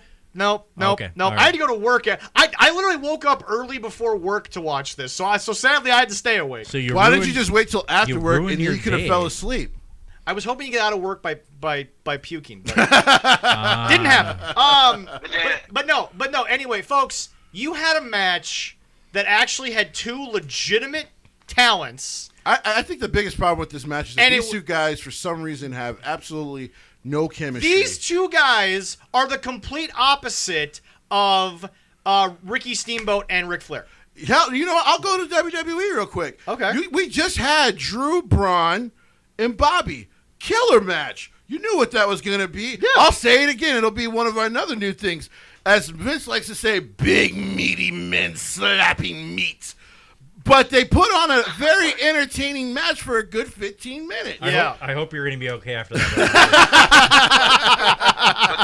and then, what also doesn't really help the match is that Excalibur is the only guy that actually feels like he's doing commentary. Yeah, he's the only one that knows their movesets. Like they just on there babbling, talking about shit that is irrelevant. Yeah, like and it's like instead of I'm not sure, like if you guys seen it like a couple weeks ago. And he's the color commentator. Where the Bucks beat Christopher Daniels and Kazarian. Yes.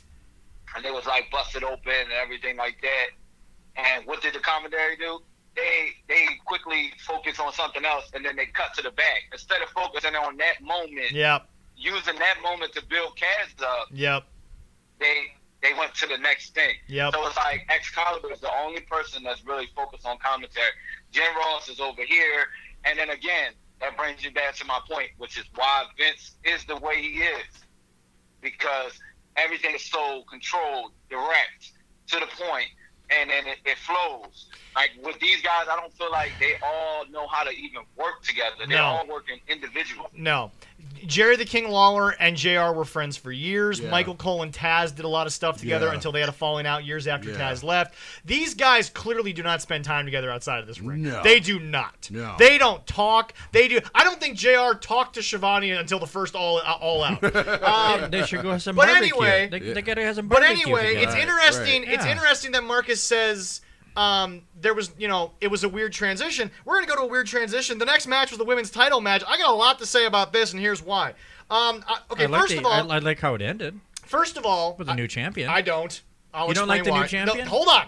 All right, okay. Marcus. I don't know if you remember, but on the show we have what is called the Mox Box rule. Oh yeah. And we invented that rule basically to say when we see a match that we don't see a reason to give a lot of criticism to, we just kind of skip the overall match. Correct. But I'm going to jump ahead to the ending because this is my problem. Number one, it was a bit clunky at times too. It was. Bad chemistry. Hikaru looked probably the worst she has this whole pandemic.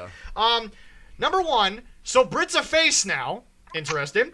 Really? How? Hold on. How? Oh, we'll get to that. How was the belt spot with Reba? How was that not the ending? Because Britt was still the one coming out of that well. Yeah. So again, another opportunity where you were at your peak, end it, go home. Now let's go down 4 notches, and then we'll go home. Yeah. Then, Why did it have to be Hikaru Shida tapped out? Why did you take a year of this dominant champion that you just talked about for an entire show last week? Why did she have to tap when she was just hit with a belt that could have been the ending? It would have skyrocketed Britt Baker to the best heel in your women's division, but instead you had to have it be a clean victory. Made no sense. Britt finally got it. Go ahead. When you have wrestlers booking the match, or you have people who are booking the match that don't know what they're doing, yep, that's a problem. Yep. Because now you have Britt Baker, as a babyface, when in reality she shouldn't be a babyface. But she's not a babyface. She's one of the best damn heels you got in this company. But now, Marcus, it's interesting to go back to Leroy's point. She's not a babyface, but the reason why I say face is because here's why. Number one, happy it's finally Britt. Should have been the first one, but we'll get to that later. But what bothered me was Tony Schiavone, who's supposed to be the good guy commentator, is giving an interview to the heel. Now, when Alexa got her interview at Elimination Chamber and said all this hard work, thank you all, to all the young girls, and then she brought it back with the big middle finger, which was great. At least the commentator looked offended by it. But Tony Schiavone hugs the heel, says, congratulations. They by the way, Britt Baker's entire heel turn was she shat on Tony Schiavone. But somehow now they're friends. Well, I don't understand this. To be fair, I don't understand that's how they've always built that story, was that while she always talked crap about Tony Schiavone, that technically they were friends. So before every interview, he would be like, I'm going to interview my friend, Britt Baker. So here's the problem I have with it, and why I ended up hating the end. And by the way, I actually gained more respect for Hikaru Shida at the end, because I was never high on Shida because I thought she was the third. And clearly they weren't either. Well, so here, let me get into this real quick. Go ahead, Marcus. It goes back. It goes back to again. AEW is fanfare. It's not wrestling. Yeah. It's basically whatever the fans want to see, we're going to give. I'm going to. I don't like, if I'm running the business. Yeah. Like Ben said, you give the fans what you want to give them. Yep. Because the fans don't necessarily know what they want. Yep. Like, if you opening up a business and you making pizza and somebody tell you to come in, take away a little bit of the sauce and add in da-da-da. Yeah. Like, no, this is my business. This is how we running it. If you don't want it, you can go somewhere else. You see what I'm saying? Yeah. AEW is giving fans whatever they want. Like, okay, Britt Baker is our top heel, but fans are starting to cheer her. And instead of just pushing the envelope a little bit to where she could have basically cheated to win, or felt like that she couldn't beat, the women's champion, and had Reba come out there, interfere to draw more heat on her. Yeah. They basically buy into giving her a baby face, which Britt Baker will not thrive as a baby face, because her character is a heel. Yeah. Her character is a heel. Yeah.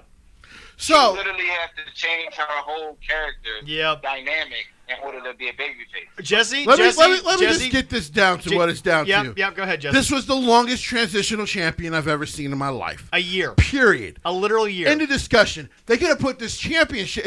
If you were just gonna have Britt Baker come out of this as a big heel. Oh, time out. Hold on. We forget.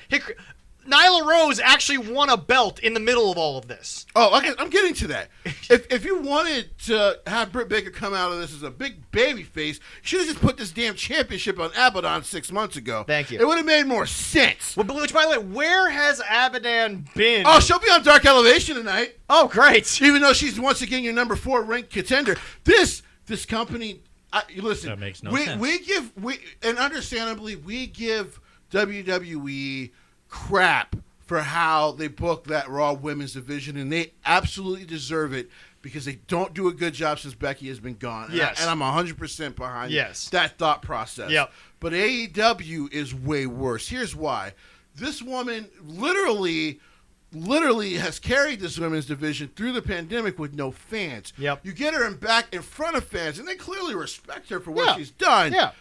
And you have her tap out clean? That's what I'm saying. But I don't. Hold on. One second. I don't even think your anger is great enough like it was for me after I saw that, because you.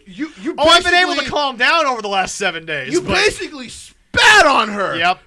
This woman stayed in the States. She could have went home.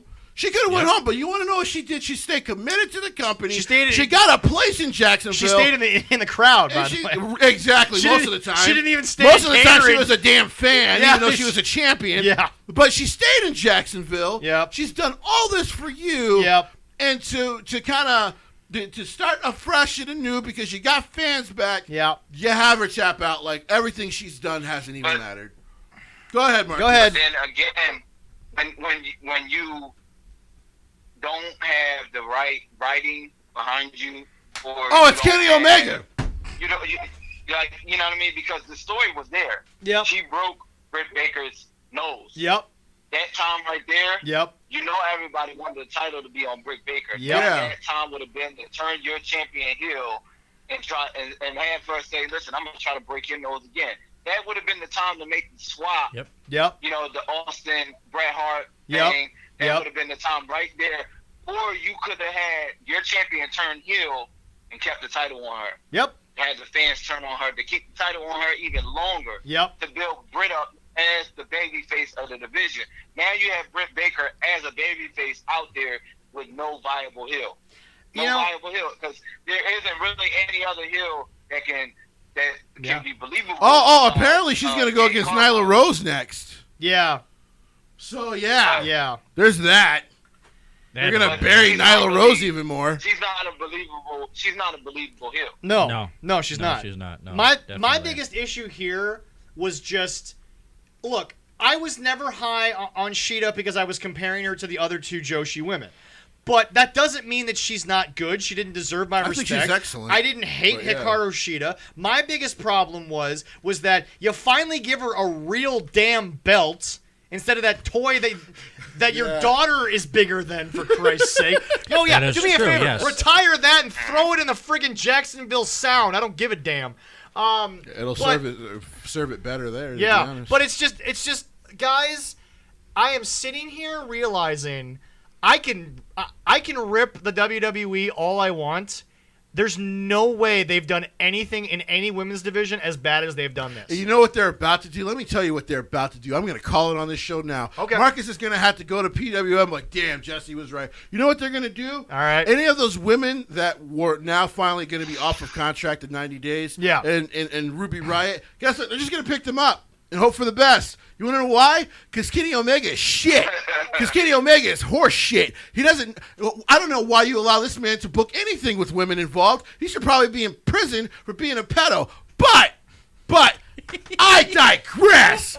Please, somebody segue us to the next thing because I'm pretty sure it's Kenny Omega. No, it's not. No, ladies and gentlemen, we now go from a pedo to the oldest living 60-year-old dark character possible who's not making as much money. I digress. Ladies and Darby gentlemen, Allin. the next match was Darby Allin and their Sting. actual babyface. Yes. Oh, my God. Darby Allin Yes. and Sting versus all ego Ethan Page, who I remind you all in Impact, and no, it was not Impact's fault for editing. He had a match against himself, but apparently it was Impact's fault why it didn't look good on a pay-per-view because they edited it wrong. No, you had a match against yourself. That's your number one problem. Yeah. I'm so. And the most underrated person in that company, Scorpio Sky. Laughable. So, before Hold on. Go ahead. The jump start of this match. First of all, before you go ahead and say something. Yep, go ahead. No one wants to see you battle against yourself because everyone battle against themselves every day. So again, no one wants to see it on TV. We battle our demons every day we wake up.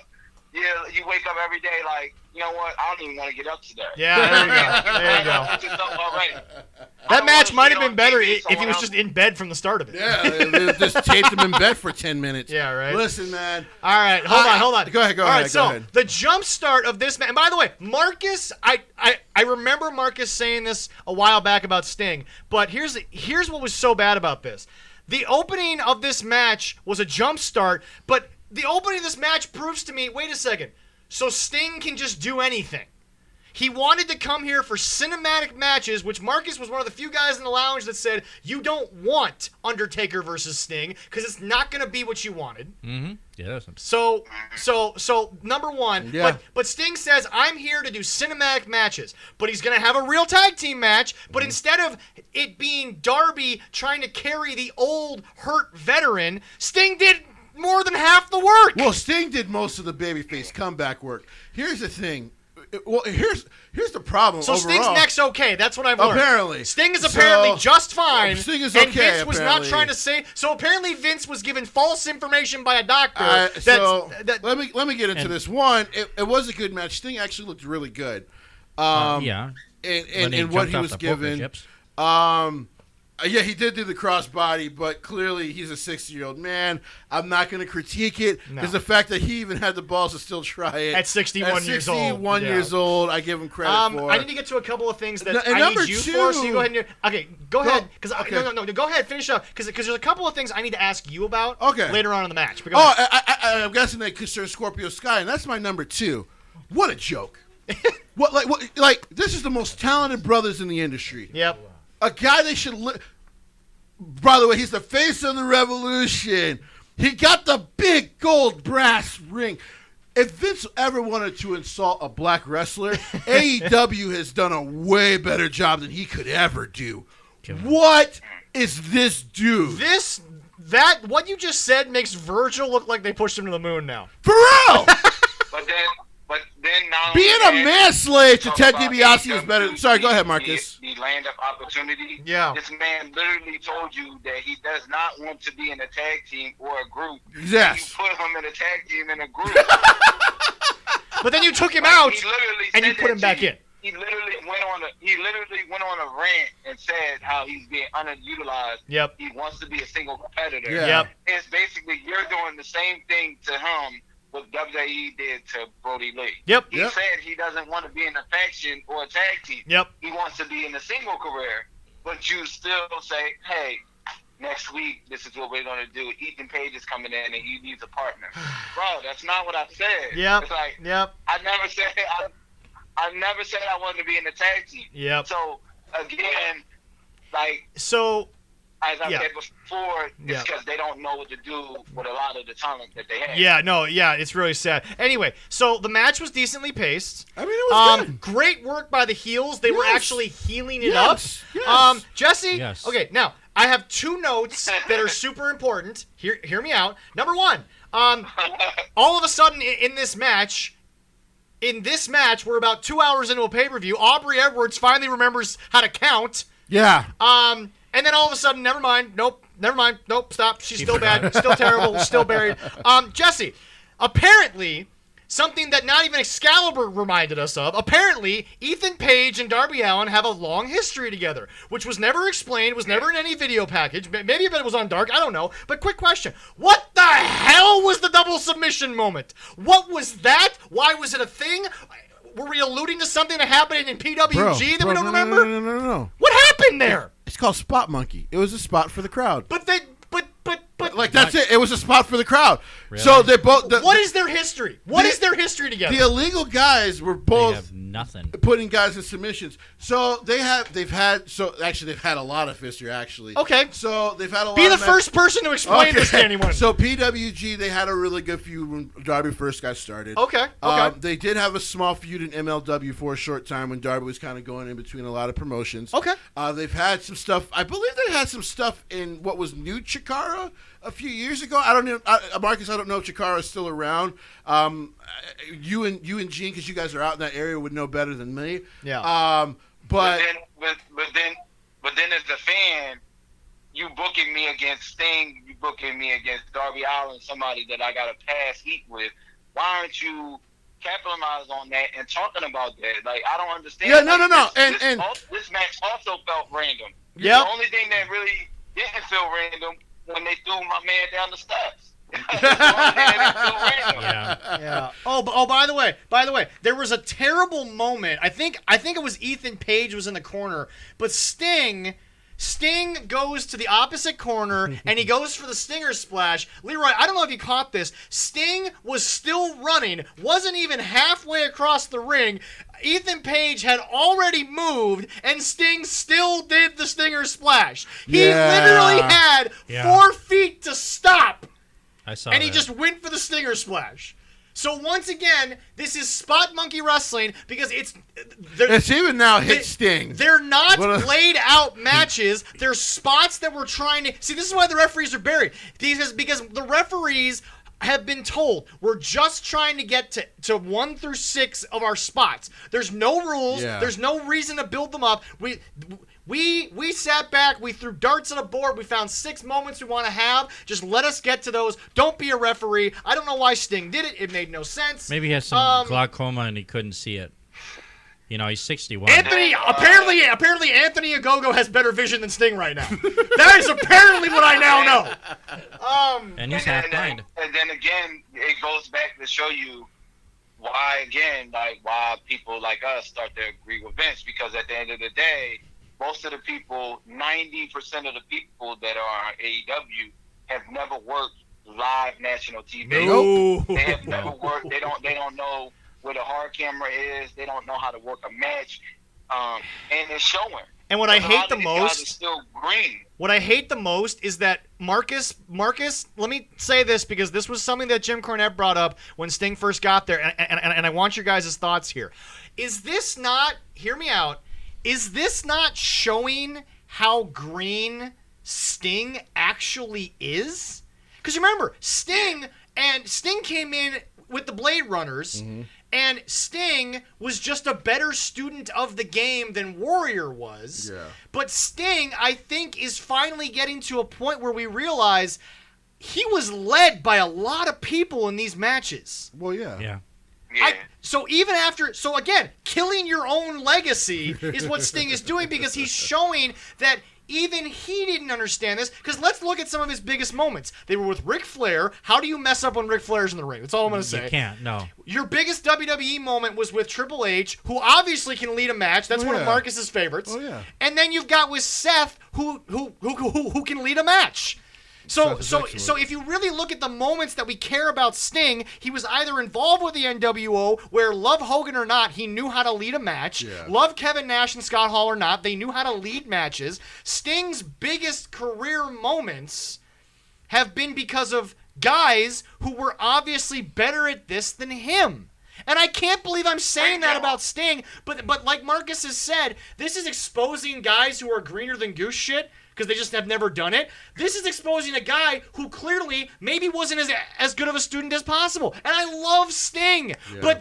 But again, to all the fans out there who think I'm trying to hate, I can't ignore what's in front of my own 2 eyes, and Sting is clearly just calling spots. He's not calling moments. He's not calling an injury. He's not calling moves. They're calling spots.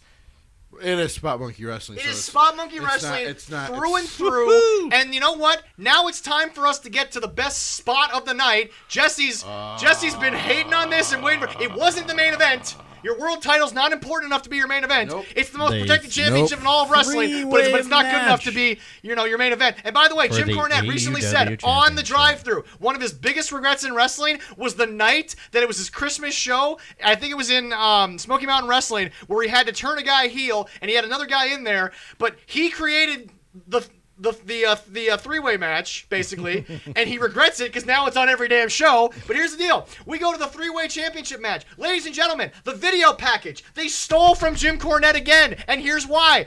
Because Kenny Omega said in the video package, hey, because remember, it was when Orange Cassidy was hurt. Mm-hmm. So he goes. So Leroy, I don't know if you saw the package. Yeah. So he goes to Orange Cassidy and he says to him, "We need you to be the mascot of AEW." That's what Jim Cornette's been saying for like 6 weeks. He's called him the mascot. So you're stealing from a guy who shits on you. So clearly you don't give a shit about anything. But anyway, so here we go. They just thought that was a good idea. They thought it was a funny joke, so they put it in there. Yeah, Justin Roberts has to remind us fans that a triple threat match is no DQ and no countout. We have to apparently be reminded of that. I mean, it's not like they do it in any other matches, but continue. JR JR. To me, we're about to get to the most embarrassing part, but go ahead, Marcus. Another match that also felt random. This is another match that just felt random. Marcus, it's not random. We're actually going to break this down for. Hold on. I will break it down for you. Before I say something, to the three men that are on this show with me, Leroy, Marcus, and Jesse, JR, Jim Ross, the greatest announcer alive today, yes, actually said on live pay-per-view the rich title history of AEW. What in the hell was that? This company's not 2 years old, but this belt has a rich history behind it? Come on, Jim. Yeah. Orange Cassidy with the Pixies? Garbage. He was hitting the barbecue sauce I too hard. thought Moxley's intro was bad and didn't fit him. Moxley can at least sell the Wild thing for at least 25 seconds. Orange Cassidy with the Pixies? Yeah. What the hell is this? Because you're spending you're actually willing to spend money on rights to real songs. You've gotten 1 out of 3 right, and it's Jungle Boy. I know. 1 out of 3. I love the Jungle Boy one. It's Ted Turner with money. Yes. Basically, Ted Turner. Wait a minute. Tony Khan is Ted Turner. This generation. But Ted couldn't spend his money the way he wanted because he had other people. Yeah. And his wife. At the end of the day, they fell Orange Cassidy when they didn't put him in the title picture after his feud with Jericho. Yeah, we've been saying that. We've been saying that since the end of that match. Kenny Omega. We're better bookers Kenny than them. Omega, legitimately. Okay, this is the last note I have because I used Moxbox, but because PAX saved most of it. Here's the deal. This is my last point on this match because I don't care about the ending. This is my last point. Kenny Omega is the least intimidating person on God's green earth. I am not intimidated by him standing in a ring under any circumstance. The guy wrestled an 8-year-old. There's nothing intimidating. It was 9. It was 9. She was 9. Oh, I'm sorry. I'm sorry to the little girl who might now be 18. She was 9 at the time. She's actually now a successful wrestler in Stardom, I think. Oh, yeah. You poor thing. You had to start with Kenny Pedo Omega. Let me get into this. I'm sorry, Leroy. What happened to the plastic doll that he wrestled? Oh, it's hung up in his house. That's all I know. Oh, my. Probably is. Let me get into this freaking idiot because I'm trying not to say the F word on this show anymore. Well, why the fuck not? Hey, Leroy. Hey, Leroy, watch your fucking mouth. Go ahead, Marcus.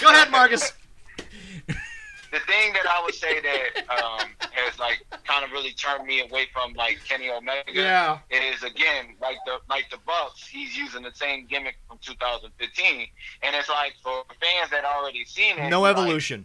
He already did this. Yeah. He already did this before. I'm not really interested in seeing him rehash the same. But now we're gonna get. It's No. It's Go like ahead. if Triple H brought back the Hunter Hearst Helmsley gimmick. Yeah. You want to see it for one night, but you don't want to see it every night. Well, that's just it. Now we're gonna get into Jesse because Jesse is our Gaijin specialist. Yeah. You're our New Japan guy. Yes. You watched Kenny Omega's, Yes. and I'll say it, very well done run in New Japan. Excellently done run. But clearly, as we've learned, it is because of Okada, Gato, and everyone else, not Kenny. But anyway, so Jesse, now that we're watching 2015, 6 years later, your thoughts of it in front of an American audience. This guy... So people wonder why SmackDown is so great and why people are like, damn, man, Roman, why he's the most talked about thing in pro wrestling. Because he's what a champion looks like. He's what a champion should be. Even in a tracksuit. Even as a heel champion, this is how you do it. What the hell? The match overall good. But how in the hell? Because you started to rebuild Orange Cassidy as a babyface 6 months late, by the way. But you rebuild him as one of your major babyfaces, only for him to get 5, not 1, not 2, not 3, not 4, 5 visual pinfalls on both these guys in this match and not win the world championship. He's not even in the picture anymore. They suck. Kenny sucks at this, period. Whether he's doing the women's division, which he should have no part of, because unless he's trying to win a child ring of wrestling, quote, quote, hint, hint, wink, wink, this damn pedo of a man, okay? And he needs to shave that stupid-ass mullet because it's ugly. I don't want to hear about AJ's soccer mom haircut ever again. Kenny's mullet is the worst thing I've seen in pro wrestling. Mullets you want are to know only why good I in know? themselves. You want to know why I know it's the worst thing? Because I watch Impact. Impact's very, very good week to week. And their lighting is actually very, very good. They do very good camera work for a company that had to put themselves on Twitch, which is a damn shame, but people need to watch it. Yeah. Because it's still free TV. Yeah. Or free watch. Breaking news, by the way, that Marcus and I have seen. Breaking news on our show. At When Our Shadows Fall, Camille defeated Serena Deeb to become the new NWA Women's Champion. Oh. Like this. Yeah. Cool. We'll get into that because that's a good choice. Go for it. Not to like just to chime in. Yeah. Um, we have one we more are match. now in So year 2. We're in year 2 of AEW. Yep. And they have yet to create their next big star. Thank you. To hand over the company. It's not just me saying it. Somebody else has watched everything I have, and no one is more over than they were. Nobody. Yeah. MJF just has more eyes, and Orange Cassidy just has more eyes. They're not over. Yeah. Go ahead, Marcus. To me, like those people that they should have already been at the top of the game are Orange Cassidy, Hangman Adam Page, Darby Allin, all the people that they brought in. MJF could be a monster heel right now. MJF could be the guy they all feud with. MJF. You want to know? I don't mean to interrupt you. Mark. Go ahead, Marcus. Sorry. MJF should be where Kenny Omega is. I have to say this. I don't care if I make AEW hardcore fans mad at this point. You want to know how much he stinks as a world champion? It's hurt Impact's World Heavyweight Division Championship. Are you kidding me? Moose is doing some of the best work of his career. Moose is finally over. Moose is finally over with wrestling fans, not just Impact fans. He's now over with wrestling fans. Sami Callihan back where he belongs in the main title picture, doing some of his best work. And they cannot get over this horrible storyline with Kenny Omega. This is the best Sami Callihan has looked since the end of Lucha Underground. This is the best he's looked. It's a problem for me when Kenny Omega is booked better in Impact than he is in AEW. And it's still not great, but I agree. Yeah. It's still not great. Scott D'Amore got burned on this whole thing because Don Callis and Kenny thought they were doing something cool, and clearly this is why AAA gave them the second most important championship and not the first one, because I agree. I apologize, Zach. You were right from the first day I was on this show. If not for Okada and Gato, this man does not look like the best bout machine in the world. I bet you Vince regrets ever offering him a $2 million contract, which he did do. Yep. I bet you he regrets it now. I feel like the Young Bucks and Kenny Omega, like their time has passed. Like their time has passed. Once they created AEW, their time was over. Like as professional wrestlers, like all that, their job was to get the next generation of wrestling ready. Well, because they were 15-year veterans at that point. They were 15-year veterans at that point. And Marcus just said it. This is our second or third Double or Nothing. Third. This is our third Double. I think it's the third. Is this their WrestleMania or is that All Out? Okay, yeah. I think I would consider All Out their WrestleMania. Okay. So we'll call this one of the big three, obviously. Yeah. But Marcus. Okay, so we've been through 3 pay-per-views of Double for Nothing. Mm-hmm. Marcus pointed out what I've been saying for the longest time. And by the way, folks, once again, Marcus is in Philly. Yeah. We are all here in Superior. I didn't give him notes. No. He will confirm that. Someone else besides me is saying it. You cannot tell me, unless you are drinking the hopium, that this company has made anyone else more over. Nobody in this company is more over than the day they walked in. There is nobody. Go ahead. Everybody should. MJF should be the top heel in the company. Yep. And he should be fighting guys like Hangman Adam Page. He should be getting chased by basically Orange Cassidy. he should be getting chased by the up and coming baby faces that they brought in when they first started the company, because that is what they said. They basically lied to us. Basically, you gave out false advertisement. You said you weren't going to do what WWE were doing. Yep. You said you weren't going to focus on bringing in all these different talents. You said you were going to focus on the roster that you had. Yep. You were going to rotate talent. Yep. On top of that, and then secondly, you said that you were going to build better baby faces in WWE. I have yet to see any baby faces. It's no reason why the Bucks should be holding the tag team titles. 100% agree. They don't need the tag team titles. They should be getting the division ready. Yep. Here's the thing: if they would have all won these championships, sorry, I don't mean to interrupt, but if they would have all won these championships when they first started, it would have made a lot of sense. Yes, because these are the biggest names. You want to take the first year to jack yourself off? I don't care. Yeah, but by year 2, somebody else needs to be wearing that world title. Because the only person that's built himself more and more in the company, as we explained earlier, is Darby Allin, and he's done it on his own. Darby Allin, I guarantee. Darby Allin, in my opinion, is living the Miz lifestyle where he's not in the locker room. That might be because Darby Allin's might be the only guy saying, "Screw you guys, I'm going to do my thing," because my thing makes more sense than your bullshit. Speaking of bullshit, ladies and gentlemen, it is now time to get to the most WWE thing on this show. It really was. It is now time for Stadium Stampede 2. We're doing this again.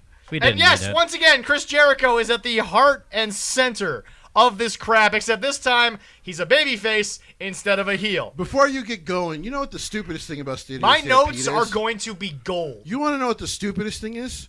You have fans there. Hold on, no, hold on. No, wait, time out. You didn't hear. No, most of this was taped. This is dumbest thing. Heard. Hold on. Leroy hasn't heard this. I did see that. No. A lot of it was taped. How many days, though? Like a couple days before. No. This was 4 days of taping. 4 days? Yeah. According to Chris Jericho couldn't even wait a week for this to settle. He was in an interview the day after saying for 4 days they filmed, and they released a goddamn photo of him, MJF, Charlie Strong, and Urban Meyer watching the goddamn segment.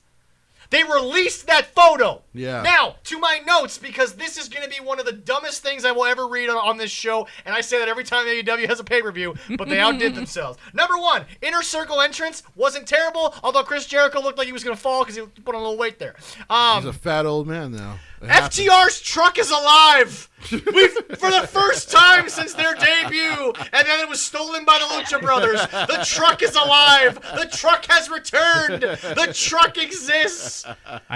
Oh my God! As you can tell, I don't give a shit. I know! So now back to this. All right. So then, we all broke up into our individual fights, which would have been fine if it was live. Yes. But here's the deal, folks. Charlie Strong and Urban Meyer are apparently working late on a Sunday in the off season. Of course they were. Because they were in their office at what was supposedly like 9 o'clock Florida time. Yeah. But Urban Meyer That's really late. I'm supposed to believe Urban Meyer and Charlie Strong are working in their office this late on a Sunday. I mean, they got to make sure Tim Tebow becomes a tight end. Also, by the way, Charlie Strong got a raw deal at Texas. That was not his fault. Basically trying to redo the Money in the Bank segment. And now, by the way, then we go to Hager versus Adam. Nope. Hager versus Wardlow. Well, Wardlow's Adam Wardlow. They end up in the walk-in freezer. You can't tell me those were real pigs. No, those were not real pigs. No. The blood was fucking painted on. Yeah. So apparently now we're trying to recreate Rocky with the side characters. These guys aren't even the main event. They're just the heavies. Which they should be, by the way.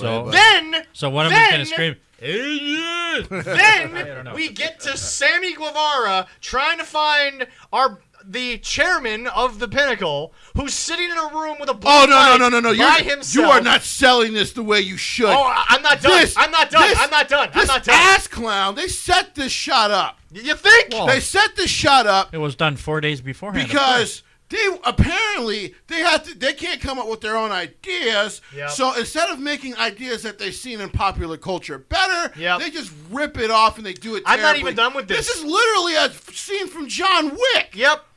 And they shot it so horribly because he's sitting there with all the chairs. This was, I think, John Wick 2, yeah.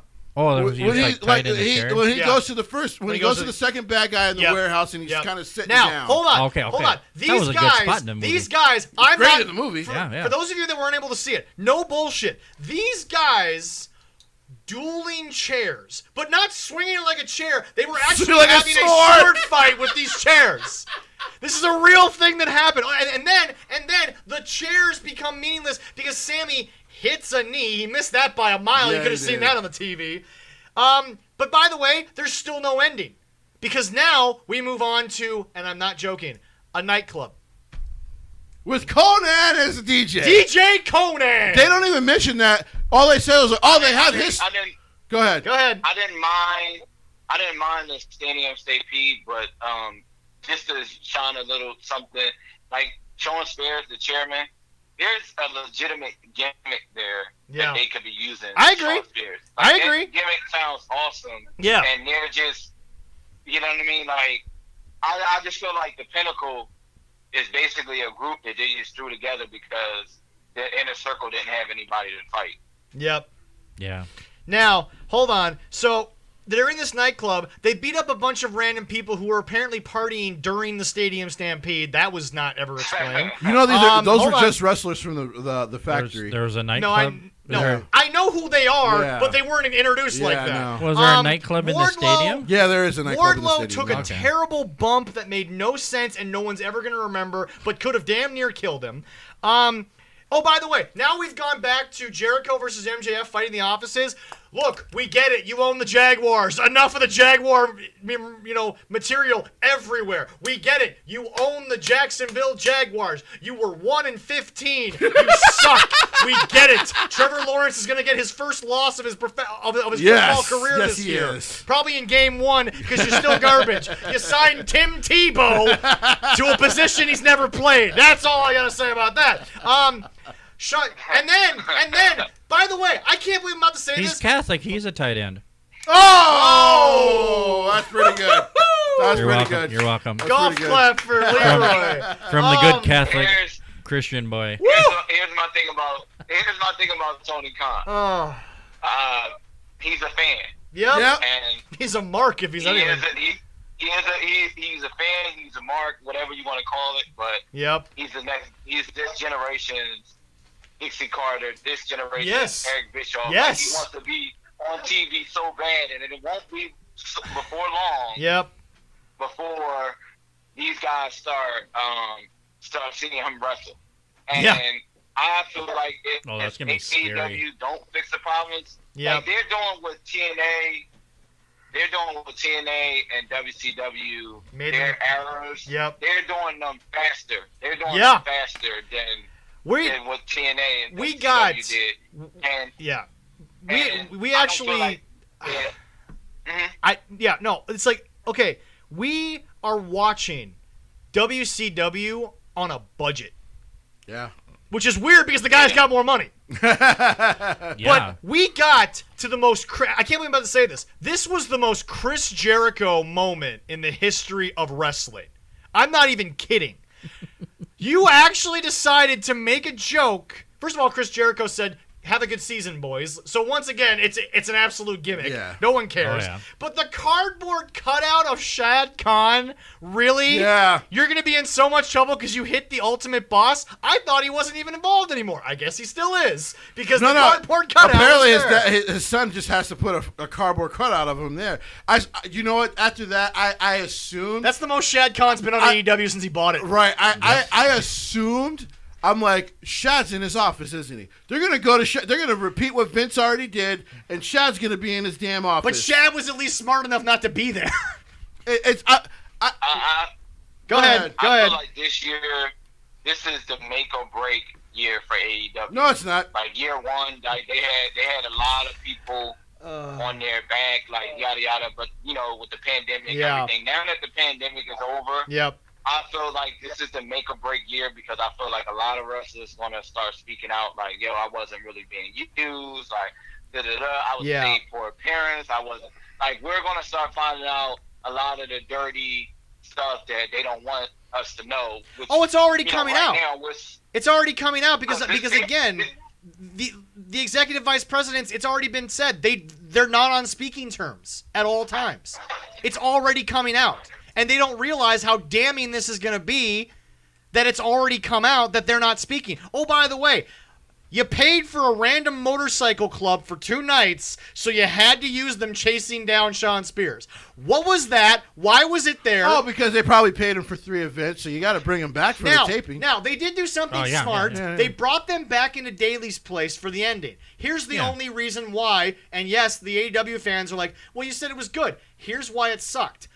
You only brought 2 out of the 10 guys back into Daly's place. You couldn't have brought all 10 guys in, all hit their finishers, all have a moment. No, it's literally just Sammy, who should have been the winner of this whole thing. Yeah. 100%. That's the only thing they got right in this. But why? But here's the deal. If you're going to end it in Daly's place anyway, why not just have a 10-man tag team match in Daly's place? Let them have the matches that we never got to see because they rushed this bullshit. Because you rushed blood. And here's the deal. You couldn't have done stadium fuckery. Stadium, what the fuck is this? You couldn't have done that first. Oh my God. Saved blood and guts for when the fans came back instead of having them all walk out because you did an hour and a half of tape. But hold on a second. Okay, going back to all my whole Hopamine thing, hey, AEW fans, I actually, for the first time in the history of the show, got a real question for you. You were mad, you were angry that you didn't get a full blood and guts show on live television, but apparently no one in the AEW world is saying, I asked for a refund, not realizing that the main event of this $50 pay-per-view that probably cost more than $5 to get in because it was a pay-per-view. Oh, I think the tickets are like $60. $60 a ticket. Yeah. So you're not asking for a refund, but you asked for a refund at a $5 show that was mostly taped on live television, but you're not angry that your main event, your supposed biggest feud, was on tape. That Thunder the was double standard of these idiots that are the people that watch this, and you deserve to be called idiots because you are bullshitting yourselves. This is the biggest double standard I've ever seen in wrestling, and I'm serious, because you're going to sit there and tell me you had a problem with blood and guts being partially taped, so they decided to throw you a bone and give you Kenny Omega and Michael knock it the fuck off my damn television. Michael not going to work here very soon. Michael knocka. So you're angry about that. Go ahead, Marcus.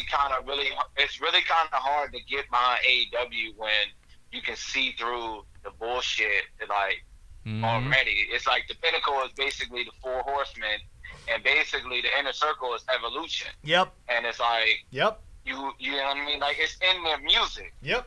You know what I mean? Like, and it's like, which is sad because Judas actually works. It's actually a good song. The revival should be. I don't know about good, but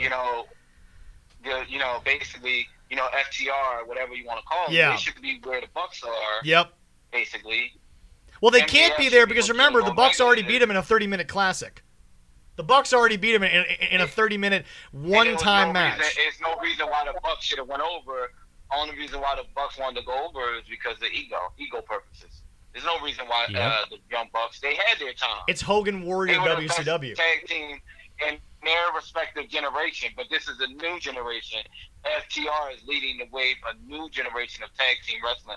They're a damn good tag team, by the way. Yep. And they've given the division, which they really should have.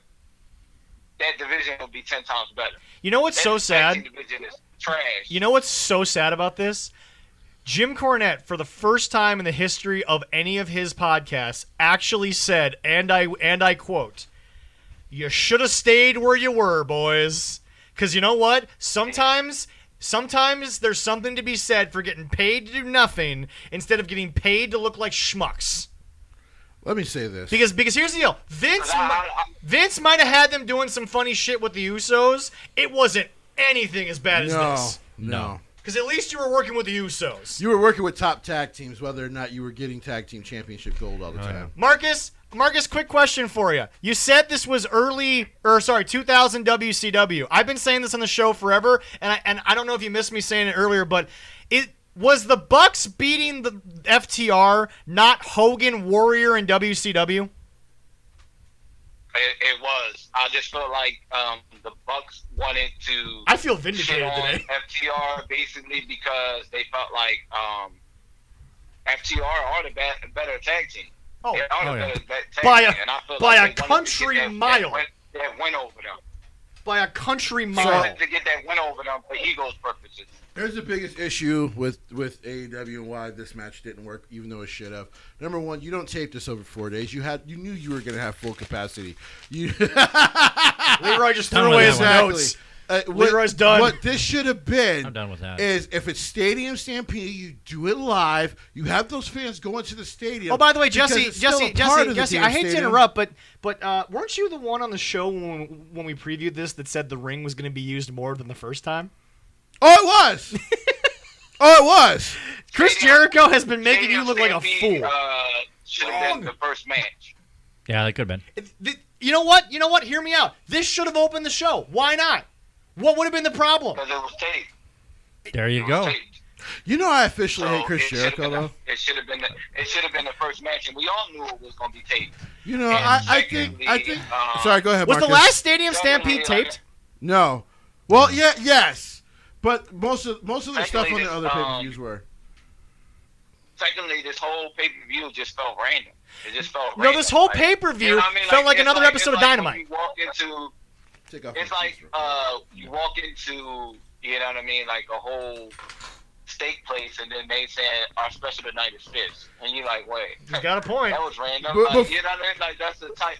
That's what basically what Double or Nothing was. And before we get off these idiots, I have to say this: no one has given Vince McMahon more hate right to keep him out of the Hall of Fame as long as he possibly fucking wants to than Chris Jericho. No. Hold on, let me finish the thought. No. When Chris is done taking Tony Khan's money and he wants to retire, he'll go back. Vince will give him the Hall of Fame.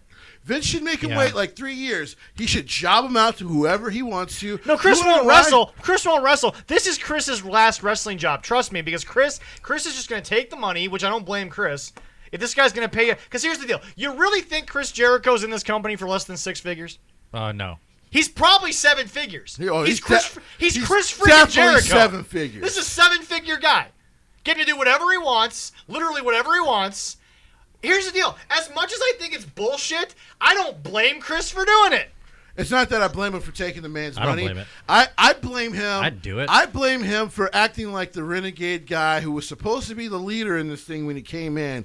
And all he has done is ego shit the whole time. I'm okay with wrestlers having ego, but this is No. I said ego shit. I'm not going to say that he didn't do his part, because he did get guys over. Like, you know, nobody really gave a fuck about Jack Swagger. You know what I mean? True. Let's be, Well, to be fair, at least Jake Hager has been undefeated in Bellator and MMA, so it's not like he needed to come back to pro wrestling. He was doing fine. But how long can you keep doing MMA? The guy's in great shape. He could probably fight another 5 to 6 years. Maybe. Yeah. Barring injury or anything. Yeah. Well, I've yet like with Brock Lesnar's run, I actually think Jake looked better doing UFC and Bellator than Brock did in UFC, to be honest. And Brock became basically a UFC legend. Yes. Yeah. He didn't need AEW. Sammy Guevara. No, Sammy Guevara, yes, he helped to get over, yes. But the problem, but here's the thing. And LAX were already well known because they're LAX. Yeah. That's all Conan, which, by the way, they didn't even mention that they worked with him. What's their name in what's LAX name in Oh, AEW? they're just Ortiz and Santana. They are no longer proud and powerful, which was a stupid because they were that to begin with, and everyone realized it was bullshit. So now it's just Santana Ortiz. For me, it's like you got like a Latino. You got a Latino team being called Pride and Powerful. that's basically an American name. Like, you could just, I don't know, man. Like, it's just some weird shit to me. Like, they just really be just throwing out random stuff. Like, here's the stupidest thing. You're working with Impact. You're telling me you can't use LAX? You're literally working with Scott D'Amore. Well, they weren't working with Scott D'Amore when they got there. But I'm saying you are now. No, I know. I agree. But no, okay, I want to address something here. While we did say Sammy went over, everyone's going to say, well, now you're contradicting yourself. Not really. No, hold on a sec. People are going to say, now you're contradicting yourself and saying that they got Sammy over. Actually, no. Because if you look at the very first Dynamite, the very first episode of AEW Dynamite, before Dark started shows, before Elevation was thought of, Rampage wasn't a thing, when you were trying to build stars, what was your first match? It was Sammy Guevara versus Cody, but you brought Sammy in with his gimmick, the greatest that ever lived, in night one. So here's the problem. You've shit on Sammy for 2 years to the point where Sammy is no more over than he already was when you brought him in, because Sammy has yet to go for a title. He's yet to be in a main event. Sammy Guevara is not more over just because he took the win in the main event. He's not. No. Because you shit on him from the first night he got there. The best Sammy Guevara has looked in this entire company was night one. That's it. And the problem that I've had Go ahead. I think that, like you said, that like the only thing is that the people that have been over when they first came are not over any more or less than they were. Like, and when they had the chance to get these people over, they didn't capitalize on it, because to me, I just feel like it's just people that don't know what they're doing. Do you realize? They don't know what they're doing. Do you realize?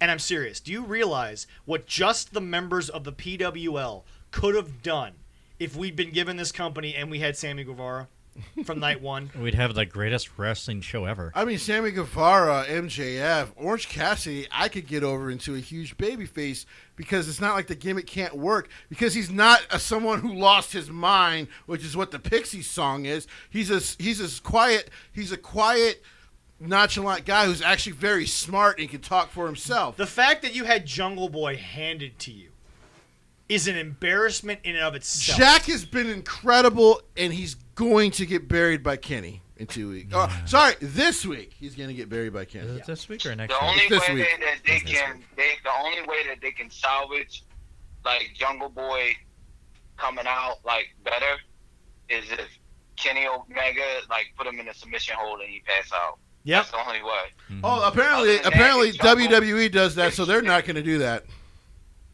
Yes. Yeah. I mean, if Jungle Boy loses, it's back to, Battle Royals.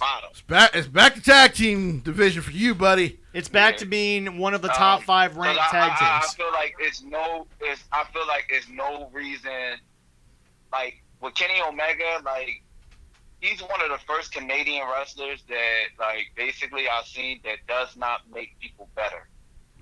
Yeah, like, 100%. That's true. No one has ever said, "Oh, Kenny Omega has made me a better wrestler." I gotta be honest. I don't think people step in the ring with Christian Cage or Bret Hart, Owen Hart, and they still look good.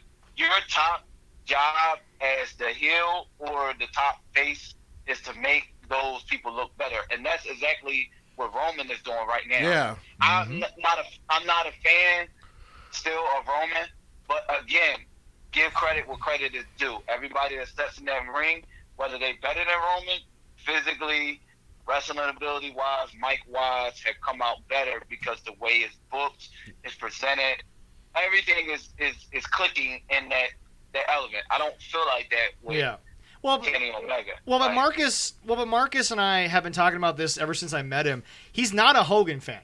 You're not going to find anyone who's less of a fan of Hulk Hogan than Marcus. I don't know. You are sitting across from a guy who hates Hulk Hogan pretty well. But Marcus has always given Hogan credit when Hogan did business correctly.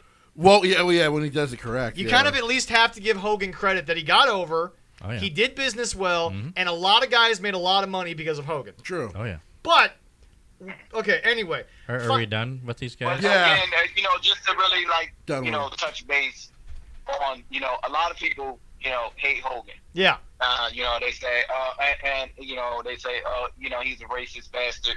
But, again, I don't really necessarily hate Hogan because it's the era that they grew up in. If I was in that era during that time, and I was pretty much, born in that era, I would probably be racist too. You know what I mean?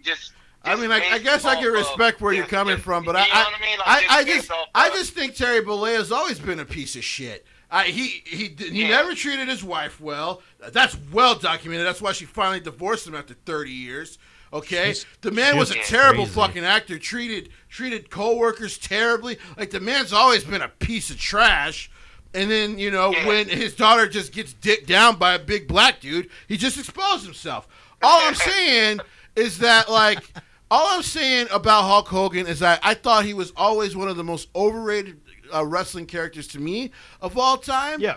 Because to me, what gripped me more when my uncle used to show me those old school wrestlers, were your Iron Sheiks, the things of that nature. Your Roddy Piper, because they felt like they could be real people. Hulk Hogan never felt like he was a real person. You could also, it's interesting. I think the bridge gap there would be Randy Savage. Yes. Oh, yeah. You could believe enough of Randy Savage that he was still showy like Hulk, but he was still real like Piper and Flair and Steamboat and all those other Hulk guys. Hogan and I get it, wrestling was about the larger-than-life character, but he was more of a cartoon character. Me, you hit the nail, right on the head, and this is the difference in the generation that we grew up in and the generation that's now. Yeah. If you don't have a character, I can't invest in you. Yeah. It's like, why would I even care about you? Everybody can wrestle.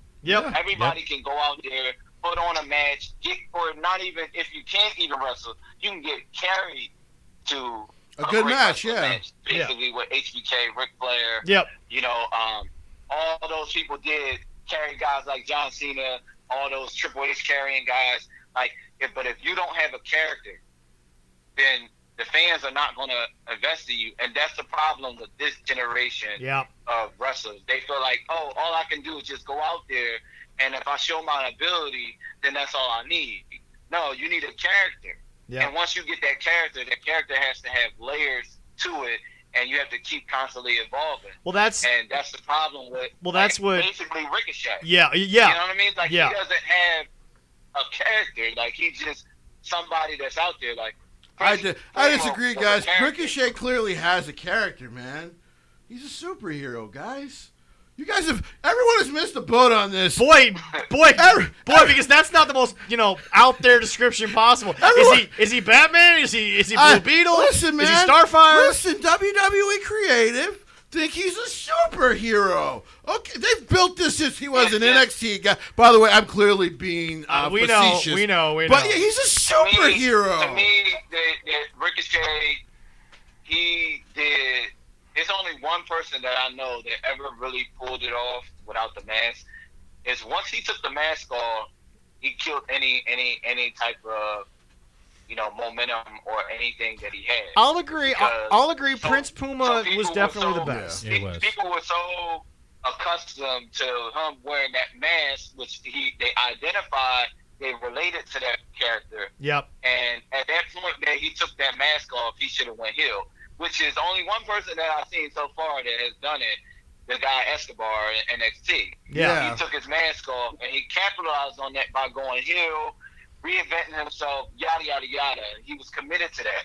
Once you take that mask off, it's very hard to create a whole nother identity. And that's why Rey Mysterio kept his mask on. And we also have to think about this. When Ricochet took the mask off, Prince Puma wasn't a legendary lucha character. Well, no. He's one of the Santos Escobar is from one of the ultimate families of lucha, and they convinced him to take the mask off, and he ran with it. But Ricochet you're talking about Ricochet is also a former, IWGP light heavyweight junior champion. Yes. You're talking about a guy who did win Lucha Underground's top championship. Yeah. So he's proven to be a guy who can get it done if you give him an opportunity. I think so far what he's tried, the different things they have tried with him just hasn't worked because it's too vanilla. Yeah, I agree.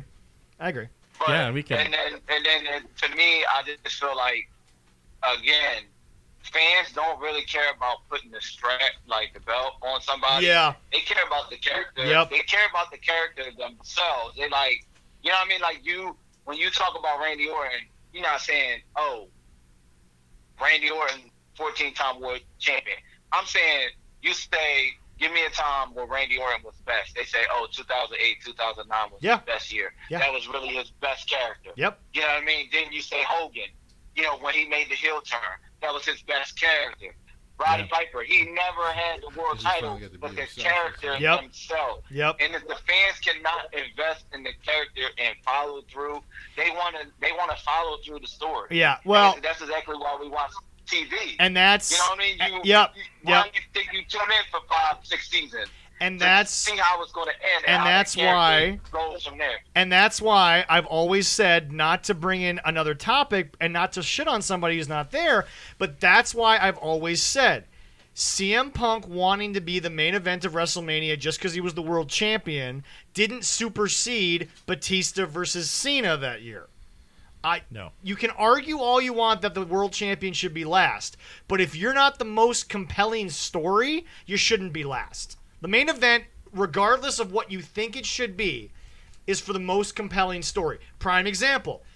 Sadly, there's going to be a third one, but Fury versus Wilder was the second one, was at least the most compelling story. That's why you bought the pay-per-view. Correct. That's why you went. That's why it was the main event. If a middleweight belt had a better compelling story, that would have been the main event, and you would have had the heavyweight belt somewhere in the middle. Yeah. So, once again, what I've been trying to say is that the belt doesn't make the man makes the belt. That's why, in my opinion, nice segue, because we're not even going to rate this pay-per-view, because it was so up and down, there's no reason for a rating. But it's interesting you say that, Marcus. So, one of the topics today is Drew and Bobby getting old. The belt is there, but is it getting old? Because this will be the third time they've fought, and we're assuming Bobby's going to go over again. I'm at the point where I'm assuming, because they moved Brock Lesnar back to the current active roster, that Brock's going to show Brock's going to show up. Okay. Well, that's the only way. That's the only way that you can end this story properly, because you can't keep having Drew lose at the end of the day if that's supposed to be your top babyface of Raw. Well, Marcus has been one of the few guys who has said, regardless of what we want to feel as fans, ratings follow Brock Lesnar wherever he goes. Yeah, that is true. End of conversation. Brock Lesnar. Brock Lesnar and Samoa Joe are two of the only guys that I ever seen that will beat you the fuck up and make it look real. Yeah. Oh, yeah. Like they like seriously, like when he was like beating the shit out of Zach Gowen. Yeah, with that one leg. Like I was like, yo, my man really out here. I thought he was gonna kill him. Beat up a man with one leg. Like I felt that, and like that's a certain realism that a lot of wrestlers don't bring to the table. But Brock, he brings that. Yeah. So Jesse's got that ending. Marcus, in your opinion, so is this old? Because you said it, that's the only way to get Drew out of this. Do you think that's going to happen? I feel like I think I'm going with Jesse on that. I feel like that's the route that they should go. Okay. I feel like that Brock Lesnar should show up, cost Drew the match. Yep. I feel like Bobby Lashley should move on. Now, and if so, go ahead. I feel like that should take Drew out of the equation for a while until after SummerSlam, which will give us Brock Lesnar versus Bobby Lashley. It's interesting. I want to bring this in and have everyone think about it. Jesse and I, not as much, because Jesse at least knows where I'm coming from when I say this. I actually think, regardless of the ending, Kofi Kingston's reign as WWE Heavyweight Champion, it at least progressed. Yeah. It at least had multiple feuds. It kept going. Where I think they're failing Bobby is Bobby just can't get rid of Drew, which again is actually hurting him. Whereas Kofi, everyone says it hurt Kofi that he didn't have long feuds. it's back to the hypocriticalness of AEW fans. We kind of have to eat a little crow when we say that Kofi was too sporadic, but now we're with Bobby. It's the complete opposite of the first black heavyweight champion. The second one's more consistent, but it's almost hurting him as much as they think it hurt Kofi. Because the problem is, it's starting to hurt Drew. Yeah, because I'm just gonna go out there and I'm gonna say this, for every minority, black kid growing up, of course you wanted to see Kofi, win the title. Yeah. But Kofi run was trash, and I don't even want to say that. I know a lot of people will be like, no, Kofi, look, y'all just saying that because he's black. You know what I mean? I'm just telling you. Kofi's run was terrible. The only good match that he ever had was the one with Randy Orton because it actually had a really good story. Okay. They did the right thing in taking the title off of him with Brock Lesnar. Right. I mean, I was half and half on his run because I think one of the biggest reasons he ended up going over, one was because of the love he was getting, but two because you had the right heel champion, Yes. And Daniel Bryan to make it look very believable when he finally won at Mania. I honestly think, and this is the beauty of Daniel. But you're all, I got you on the show finally. You're also a guy that calls Jinder Mahal the GOAT. Hold on. So I don't know, bro. Hold on. I also want to point something out. Daniel Bryan, and this speaks to Daniel's great ability. Yeah. Was he not kind of, at that period in American times, was he not kind of the embodiment of white privilege in a way? Not that Daniel was going for that, but no. Because here's the deal: because let's just be honest about this, okay? Let's just be 100 for a second. I don't feel like Daniel Bryan is like the embodiment of. No, but the character is what I'm saying. No. No, I mean not even the character. I just feel like he is what they were trying to do with Dean Ambrose. With Gas Mask. Okay, yeah. Like, that whole Gas Mask. Yeah, which never fit the character at all. Yeah. They was trying to. Never fit Dean Ambrose's character. They were trying to go with Daniel Bryan. Yeah. But Daniel Bryan took it to another level and probably said, I'm not putting on no gas mask. Right, yeah. Made the championship belt look wooden. Like, you got to give him a lot of credit for a lot of what he did there. Yeah, so, I feel like that character was Daniel Bryan basically tying in the whole B+ player gimmick, and then saying, okay, now that I'm an A+ player, this is how I'm gonna act. Yeah. Right, He forgot that he was once to be long-term storytelling. Well, it's Daniel Bryan. Type of thing. Oh, yeah. So Marcus, before we move on to a couple of things that Leroy has, we have on here, you've got it on your list as well. We'll just jump into it. No real backstory. What is next for the Usos? Where do they go from here? Go ahead. With Drew and Bobby? No, with the Usos. With the Usos. No. So we're transitioning from Drew and Bobby. Where do the Usos go next? Because I feel like that's one of the most underrated, compelling SmackDown storylines right now.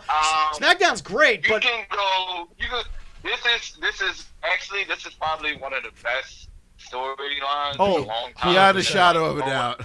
Since like Owen and Bret Hart. Yeah. The moment that Roman Reigns asked, "Which Uso are you?" I was floored because my God, they went there. It was so good. I'm Jay. I'm not Jimmy. Here's my thing: you can go 1,000 ways with the storyline because at the end of the day, you can see that Jimmy Tom as a wrestler is eliminated. With the torn ACL. Yeah, but I mean, how long? But it's just also to me. I'm not interested in seeing the Usos back as a tag team because, basically, he's the right-hand man, been doing his thing for over a year now. That's true. It's time to head into a different direction.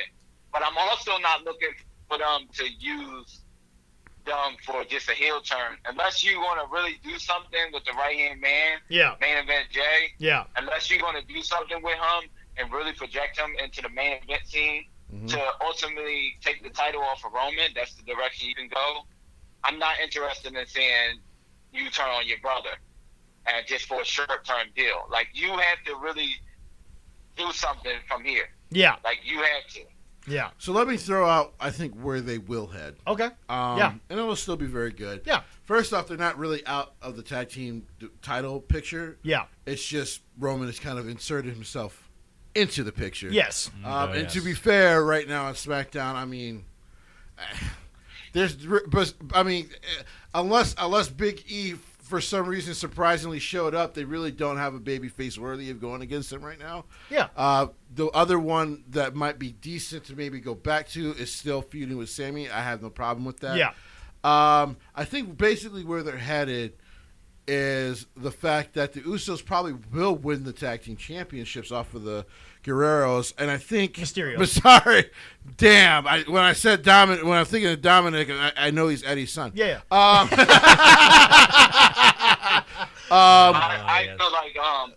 feel like I think they're gonna do. I think they're gonna do Roman versus Bray. Like the Usos have made the tag team division better. Oh yeah, yeah. And I mean, because that Street Profits Uso match was probably one of the best. Oh, so good! It's one of the best TV. And listen, the Street Profits are one of the best young up and coming tag teams in the game right now. Yeah. And actually pick up kind of where the New Day was for a long time on SmackDown. Yeah. But like I said, I think they're going to go in that direction because I still believe one of the biggest reasons that Vince, Nick Khan, and Triple H were so key on getting a partnership with MLW is the fact that they really, really, really, because they have not been able to pry him away, right? But they really want to use Jacob Fatu because he's the cousin, he's the brother, the older brother. Yeah. They really want to use Jacob Fatu. And I understand why you would want to use Jacob Fatu. Jacob Fatu is. We've been talking about it. He might be the best world champion in wrestling outside of Roman. Yeah. But Roman's there because of just ability to tell the story. Yeah. Jacob Fatu is the realist. He's the best Samoan wrestler that they got in their family since The Rock. Yeah. Yeah. No. Absolutely. He's better. 100%. He's better than Roman. He's better than the Usos. Oh yeah. He is what Yokozuna would have been. Yes. Right. Yep. Okay. I absolutely agree. Absolutely. So I think basically where they're headed is that the Usos will get those championships. And fuck WWE for lying to us and not telling us that he was Samoan. Like, I know. But remember, as the icons showed, Vince at that point had 7 of them on the roster, so he had to do something different. I definitely agree with that. I mean, that's and honestly, that's why a lot of us got trust issues. Being like, I got. Well, that's not too bad of a trust issue, I think. I got it. So this means before the wedding, I got to tell the wife, hey, those trust issues that we've been talking about, it's because I was told Yokozuna was Japanese. Sorry. She'll understand. Yeah, she'll understand. I mean? And for the longest time, lies like that, because I really thought Edge and Christian were brothers. Yeah, right. Right. I really thought that the Undertaker and Kane were really brothers. Oh, I knew there was no. I'm like, wow. Yeah. Once I saw Kane and the Undertaker when the Undertaker was the American Badass as a teenager, I'm like, oh, they're not brothers. Like Kane is clearly bigger than this dude. Like, wow, like he really burnt his house down. Yeah, right. Straight up. Shit they got going on. Like, all right. Yeah. All right. So, ladies and gentlemen, Leroy has a couple of things for us today, and I'm going to lay them out. Number one, it is time for one of our favorite segments, This Day in Wrestling History. Yes, sir. And then, Leroy, you have a very special thing. It took you until the end of the Thunderdome era, but you officially were in the Thunderdome. Oh. You were also on camera for Monday Night Raw. Yes. We will get to that in a second, but first, we'll do This history Day in first. Wrestling History. All right. 28 years ago today, in Albany, New York, Shawn Michaels defeated Marty Jannetty to win the Intercontinental Championship. That's not the real big thing. Okay. But on that day, Kevin Nash made his debut as his unnamed bodyguard, which eventually he would become Diesel. Yes. Because Nash is from Detroit. Yes. That happened 28 years ago. This is the official launch of the Heartbreak Kid, essentially. And the Click. Yep. And the Click. Yep. All right. And then the lovely 16 years ago, I believe, was one of the first WWE Draft Lottery. Yep. Yes. And the first person that was selected on Raw was John Cena. Yes. He was the championship on Raw, on SmackDown. So now he was on Raw. Batista was also on Raw. It was also not the first draft they ever did. It was the first draft lottery they'd ever done. Yeah, the first lottery. Yes. And it was different formatted. He said it was differently formatted from 2002 and 2004 edition. Yep. And 10 sections, 5 for Raw, 5 for SmackDown, were spread over the few weeks. Yep. And I actually missed that format because the debut each night was a lot of fun. Yeah. It was a lot of fun. I actually eventually, at the end, after everything was going on, Batista was put over sent to SmackDown. over to SmackDown. After JBL won the SmackDown heavyweight title, which was never revealed, so Teddy Long still has that somewhere. Yeah, he does. He does. JBL being, I hate to say it, JBL was probably the greatest heel champion they had on SmackDown. Oh, yes. Nobody was It'd be hard. Nobody was a bigger asshole than him. You'd be hard pressed to find somebody better, sure, man. You'd be hard pressed. You might be right. Also, Leroy, Yeah. is it? I don't know if you said this was on your sheet, but is it on your sheet the purchase made in 1982? No, I did not. No, that was not in there, so you can say that too. Before we get to one, this day in 1982, I believe, Vince McMahon officially became 100% owner of the WWF, and he paid $1 million for that. To his dad, I think, right? Yep. From his dad. Yep, he officially bought out his dad, and it officially launched the WWE era. They weren't WWE yet, but they officially launched what Vince now has. Yes. So, what else you got, They Leroy? didn't I guess I guess you want to say that's a good thing for his dad to teach him the value of like hard work and buying in your own. Oh yeah. Yeah. Instead of just giving them the company. Yeah, exactly. Charging them $1 Yeah. $1 million is a lot of money. Back then, yeah. Back then, it may have been the $800 million that they now are worth. All right, Leroy, what else you got? All right. Well, this is going back a good old ROH. 13 years ago, ROH up for grabs in Hartford, Connecticut. Yep. The Age of the Fall, and some people don't know who that is, Jimmy Jacobs and Tyler Black. Ah, yes. Now known as Seth Rollins. Years ago. Yes. They defeated Kevin Steen Yeah. Yep. and El Generico. Otherwise Rest in known peace, El Generico. Yeah. We miss you. All right. We have to visit that grave down in Mexico. It's a shame we never got the match that we all wanted. Yeah. Yeah. In the finals of the one-night tournament to win the ROH World Tag Team Championship, they won. Fans were so unhappy that Jacobs and Black winning. Yep. So much so, fans started throwing trash in the ring, and even a chair made it in there too. Yep. Wonderful. Kind of going to ECW where they said Kevin, chairs and they threw all the chairs that in the ring. show was in Philly, I think. No, this show? No, it was in Hartford, Connecticut. Hartford, Oh, Connecticut. okay. I said that, yeah. Oh, my bad. So I thought- now- I'm like, You were yeah, you listening Philly to guys me. are a little Jesus. wild. So I'm sorry. now, Leroy, All right. it took you the entirety of the Thunderdome pandemic era, but you officially on Monday Night Raw this past week were in the Thunderdome. Yes, I was. What was that experience? I was in there for my time was like at 8:45. I got in for the last hour of the show. Yep. I had to do it. I think I had to refresh it twice. Okay. Before I was selected in because it was random. Yeah. They put me in. There was a little small screen on the bottom of my computer where it would have been me. Yes. But they blacked it out. The camera view I saw was the same camera view that you see when you watch a show. Right, the hard camera. But the fun part was it was sitting there. It's like, all right, we're in commercial, and you could hear the producer talking to us saying, okay, we're in a commercial. We got 2 minutes. We're coming back.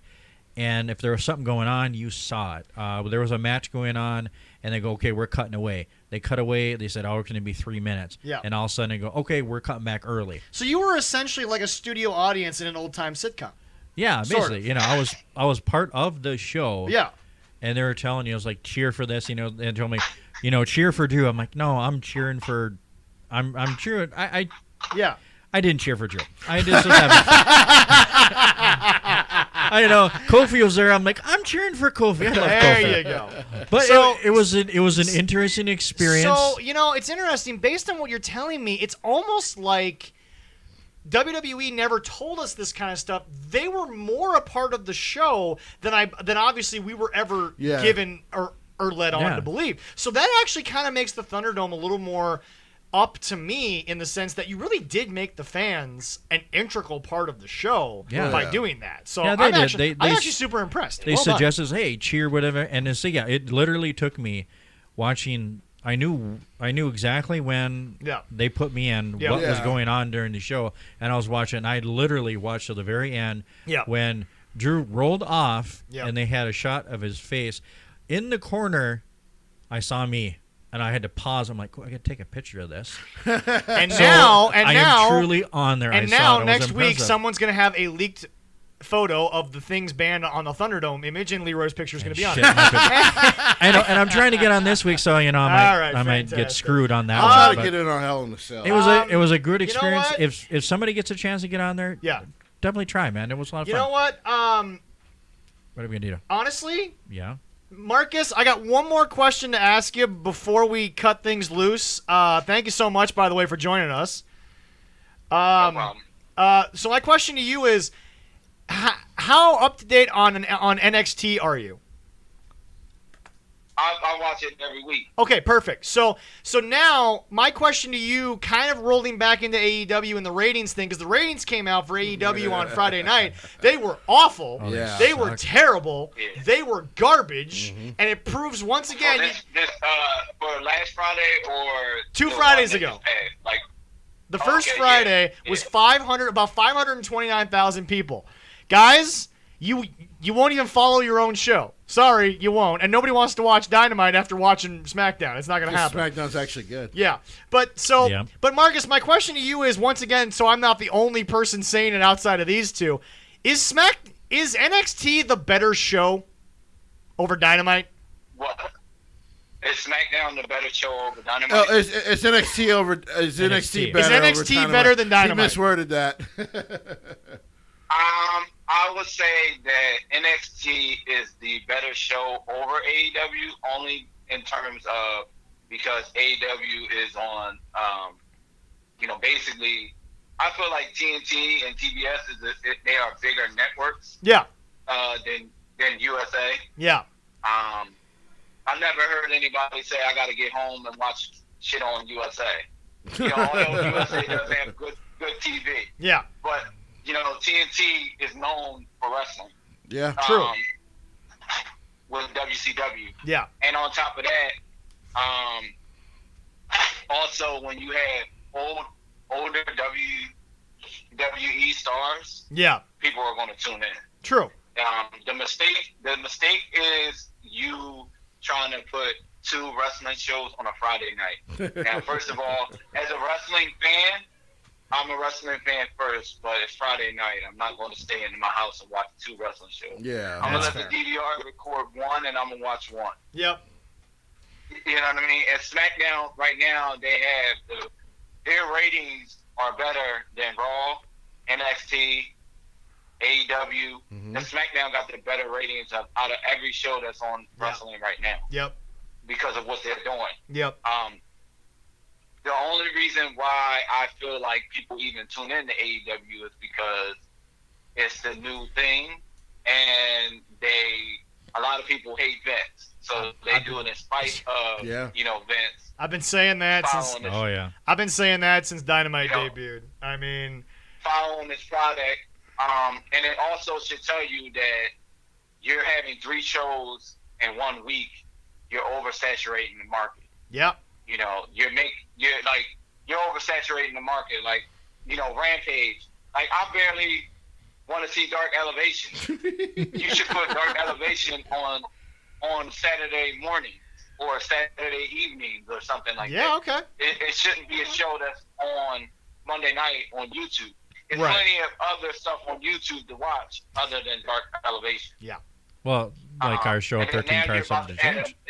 You're about to add Shameless another plug. show, Rampage. Really, I don't even know much about Dark Elevation because I don't watch it. They should make, if that's their Sunday night heat show, they should put it on Sunday. Yeah. There we go. Yeah. I'll start talking about it in the PWL. If I get no hits, then I know no one gives a shit. Yep. Anyway, I do watch it on Tuesday Marcus, mornings. Thank you, sir. It took forever to get you, but I'm so glad you came on. It was an absolute pleasure, I had man. a good time. Jesse today was a standout. Thank you. I really enjoyed his information. I just really enjoyed his rants. We found a way to make Jesse angry at AEW. That's the real. That's the real victory. You guys are very informative, and if you guys ever want to have me back on, I'm definitely open. Oh, for sure. 100%, man. Well, 100%. As I say, so make sure you guys put the podcast up so I can re-listen. Absolutely. 100%. It'll be up by tomorrow.